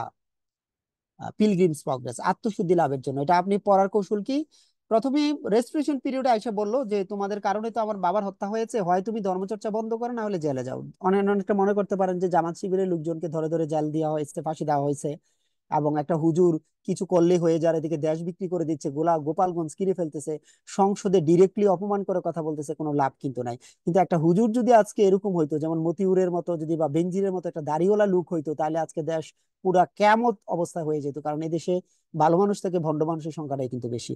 তো ভাগ্য ভালো, মনে করেন যে মতিউরের কথা বলেন, বেনজিরের কথা বলেন, বা জামালপুরের ডিসির কথা বলেন, অথবা আপনার সাকলানের কথা বলেন, তাদের কারো দাড়ি ওইভাবে নাই। যদি থাকতো আজকে একটা কেয়ামত হতো দেশের মধ্যে। সো আপনারা দেখেছেন যে দাড়িওয়ালা বা হুজুর একটা পাইলে কিভাবে দেখা হয়। সো সমাজ রাষ্ট্র এভাবে হাজার কোটি টাকা নিয়ে গেছে, এটা কোনো কিছু না। হ্যাঁ। সো কিন্তু এই যে ব্যাপারটা, তো এইখানে হচ্ছে কি বললো যে হয় ধর্মচর্চা বন্ধ করো, নাহলে তুমি কি করো, জেলে যাও। তিনি জেলখানায় গিয়েছেন তো 6 মাসের জন্য। প্রথমে 12 বছর ছিলেন, পরে আবার 6 মাসের জন্য গিয়েছেন। গেলে জেলেই শুরু জেলেই শেষ। এটা হচ্ছে বিখ্যাত একটা সাহিত্যকর্ম পিলগ্রিমস প্রগ্রেস। আত্মশুদ্ধি লাভের জন্য বাইবেলের পরে অনেকে ধর্মচর্চার জন্য এটা পড়েছেন। খুবই সহজ সরল ভাষায় লেখা, নীতি কথাগুলো লেখা, অনেকটা আলাউলের তোফার মতো, যারা পড়েছেন আর কি, সেটা আপনারা দেখতে পাবেন। নাম হচ্ছে পিলগ্রিমস প্রগ্রেস, তাহলে আপনি পড়তে পারেন বিএনপি দিয়ে, বিএনপি বানিয়ান পিলগ্রিমস প্রগ্রেস, জন বানিয়ান পিলগ্রিমস প্রগ্রেস পড়তে পারেন। এটা খুবই গুরুত্বপূর্ণ এবং এটা ইংলিশ মিডিয়াম স্টুডেন্টকে পড়ানো হয়। আমরা কি আরেকটা প্রশ্ন কি পড়ার মতো অবস্থা আছে আপনাদের? এবং এখানে একটা চমৎকার কথা আছে, in prayer it is better to have a heart without words than words without a heart. In prayer it is better to have a heart without words than words without a heart. এটা খুবই গুরুত্বপূর্ণ। অর্থাৎ আপনার মন আছে, মুখে বললেন না, অসুবিধা নাই। আর মুখে বড় বড় কথা বললেন, আপনার মন নাই, তাহলে সেটা লাভ নাই। In prayer it is better to have heart without words than words without a heart. Very very important এবং চমৎকার কথা। ঠিক আছে, আরেকটা প্রশ্ন কি আমরা পড়তে পারি? কি বলেন? জি আরেকটা স্যার। প্রশ্ন করি। হ্যাঁ, আপনারা এগুলো তো সব আছে, আমি বেশি সময় নষ্ট করি না অনলাইনে, কারণ অনলাইনে রেগুলার ক্লাসরুমই তো অঙ্গভঙ্গি এটা সেটা দেখে কাটানো যায়, কিন্তু অনলাইনে এক জায়গায় বসে আপনি মনোযোগ দিয়ে করবেন। কতজন চেয়ার টেবিলে বসে আপনারা ক্লাস করেন আমি জানি না, বলেন তো কারা চেয়ার টেবিলে স্টুডেন্টের আসনে বসে ক্লাস করেন, স্টুডেন্টের মতো শুয়ে বসে না, খুব ভদ্র নম্র ভাবে করেন। যেমন আমার প্রফেসররা আছে, চেয়ারে না দেখলে খবর আছে, ভিডিও অন করে ক্লাস করতে হয়, দেখতে হয়, ভিডিও অন নাই বের করে দেয়, হাঁটাচলা করলে বের করে দেয়। অনেকে আছেন, তাহলে কিছু ভালো মানুষ আছেন। বাহ, অনেকে আছেন আপনার, এত ভালো মানুষের ক্লাসরুম এটা। ভেরি গুড, আমি তো অবাক হয়ে গেলাম, তাহলে তো আমার তো ভালো মানুষের সাথে দেখা। গুড। ঠিক আছে, অসুবিধা নাই। কালকে আমার এক ছাত্রীর কথা বলি, ক্লাস সারছি হচ্ছে আমি 12:30, রাত্রে 12:30। আপনারা জানেন এখন আপনাদেরকে ছেড়ে আমি 10টা থেকে মোটামুটি 12টা 12:30 পর্যন্ত ক্লাস নিবো, এনটিআরসি রিটার্ন ক্লাস। এক ছাত্রী ফেসবুকে স্ট্যাটাস দিয়েছে, একটি নির্ঘুম রাত কাটাইলাম। তা আমি ভাবলাম মাসে 12:30 পর্যন্ত আমার ক্লাসে ছিল, আবার কি দুর্ঘটনা। তো নিচে অনেকে প্রশ্ন করছে যে তোর কি হয়েছে কি হয়েছে, কয় স্যার 12:30 ছাড়ছে, আমি তারপরে পড়ছি, অনেক রাত হয়ে গেলে আমার ঘুম আসে না। তো এরকম অবস্থা, পড়ালেখাটা আসলে অনেকে সিরিয়াসলি করে, চেষ্টা করে। তো যারা চেয়ার টেবিলে বসে করছেন আপনাদেরকে অনেক ধন্যবাদ, এটা খুব টাফ একটা ব্যাপার। ইভেন আমার স্যার ভিডিও অন না করলে আমিও তো হেঁটে বসে শুয়ে এইভাবে সেভাবে করতাম। বাট সিরিয়াসলি যারা করছেন, বই দাগে যারা পড়ছেন, I appreciate that, it's a very good sign. এবং definitely you will get results, আপনি অবশ্যই পাবেন। যারা অনলাইনে মনে করেন আমি একটাও ক্লাস ছাড়ি, আবার বুঝেন কি একটা অবস্থা, ঘর সংসার আছে, আমি যে কতজনের সংসার টংসার ছিন্ন বিচ্ছিন্ন করে দিচ্ছি, বললাম না, আল্লাহ যদি আমাকে পাপ থেকে মাফ করে আর কয়েকটা দিন।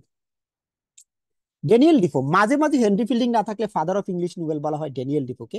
তো ড্যানিয়েল ডিফোর একটা আছে, সেটা হচ্ছে যে আপনার ড্যানিয়েল ডিফোর যেটা আছে, হ্যাঁ, সেটা হলো যে রবিনসন ক্রুসো, সবাই নাম শুনেছেন। তো রবিনসন ক্রুসোর যে ব্যাপারটা আছে আপনারা জানেন যে 18-20 ইয়ার্স 28 ইয়ার্স কিভাবে একটা দ্বীপের মধ্যে বসবাস করতে পারে এটা ব্যাখ্যা করেছে। এটা একটা অ্যাডভেঞ্চার কাহিনী। তো পরবর্তীতে চিন্তা করলে এর মধ্যে বাস্তবতা আছে, কারণ স্রষ্টার পৃথিবীতে যে কোনো জায়গায় আপনি একা বসবাস করার একটা সুযোগ কিন্তু আপনার আছে। হ্যাঁ, স্রষ্টার পৃথিবীতে যে কোনো জায়গায় একা বসবাস করার সুযোগ আছে। স্রষ্টা মানুষকে এমন ভাবে তৈরি করেছে, আপনি সব জায়গায় আপনি খাবার পাবেন, আপনি জঙ্গলে যান সেখানে ফলমূল পাবেন, আপনি মাছ শিকার করে খেতে পারবেন, হ্যাঁ, পশু পাখি খেতে পারবেন। সো এই স্রষ্টার পৃথিবীটা বড়ই রহস্যময়। এবং সেখানে সে গিয়ে কি করেছে, সে যখন ওই পাহাড়ে ঘুরে মনে করছে যে ওই দ্বীপটা তার, সে একটা কেনিবালকে উদ্ধার করে, ফ্রাইডে নামক একটা কেনিবালকে উদ্ধার করে। হুম। আহ সেরকম একটা ব্যবস্থা আছে যে তখন সে বলে যে তুমি আমাকে মাস্টার বলো, তাকে ধর্ম শেখানোর চেষ্টা করে, ভাষা শেখানোর চেষ্টা করে, ইম্পেরিয়ালিজমের ব্যাপার আছে। ব্রিটিশরা আমাদেরকে যখন, রাজা রামমোহন রায় মূলত এই কাজটা করে, রাজা রামমোহন রায় তো অনেক অবদান আছে, সে বিদেশিদেরকে বলে যে আহ যে আপনি করেন পুয়ার অফ ইউর কাইন্ডনেস, হ্যাঁ, milk of your kindness, poor milk of your kindness, আপনাদের দয়ার দুধের কলসিটা আমাদের উপর ঢেলে দেন, আমাদেরকে আপনারা শুদ্ধ করেন। ব্রিটিশদের কাছে গিয়ে বলেছে তারা যেন ইংরেজিটা শেখানো হয়। তো ব্রিটিশরা যখন প্রথম ইংরেজিটা শেখা, অনেকে বিরোধিতা করেছে যে এদেরকে ইংরেজি শিখালে পরে এরাই আপনাদের এগেনস্টে যাবে। অনেক বিখ্যাত বিখ্যাত ব্যক্তিরা এই ধরনের কথা বলেছেন। তো এই যে ভাষা এবং ধর্ম শিক্ষার যে পদ্ধতিটা, এটা রবিনসন ক্রুশো থেকে কিন্তু আপনারা নিতে পারেন। সো রবিনসন ক্রুশো খুবই গুরুত্বপূর্ণ ইংরেজি সাহিত্যের জন্য। আমরা অনেক সময় ফাদার অফ ইংলিশ নোবেল বলতে পারি। এখানে অনেক কিছু আছে, ধর্ম আছে, ভাষা আছে, ইম্পিরিয়ালিজম আছে, ভেরি ইম্পর্টেন্ট ব্যাপার। সেই সাহিত্যকর্মকে আপনারা বুঝতে হবে। সো এনিওয়ে, তো যতটুকু আলোচনা করলাম আপনারা আপনাদের মতো করে একটু পড়াশোনা করবেন। আর আপনারা জানেন অনলাইনের ক্লাসে আমি আপনাদের ক্লাস, প্রিলির ক্লাস আর কি, অন্য ক্লাস আমি অনেক বেশি নেই, 2 ঘন্টা 3 ঘন্টাও নেই। আপনাদের ক্লাস আমি 2 ঘন্টা আগেও একটু ছাড়তে চেষ্টা করি, কারণ প্রিলিমিনারি এই ক্লাস। আর আমি তো আমাদের হোয়াইট বোর্ডে নেই না, আপনারা জানেন স্লাইডে নেই, স্লাইডে যার জন্য 5-10 মিনিট আমি আগেই ছাড়ি। এটাকে পজিটিভলি দেখবেন, আপনাদের অনলাইনে একসাথে বসিয়ে রেখে প্রচুর সময় নষ্ট আমি করি না। এই পর্যন্ত সবাই ভালো থাকবেন, সবার জন্য শুভকামনা। আসসালামু আলাইকুম।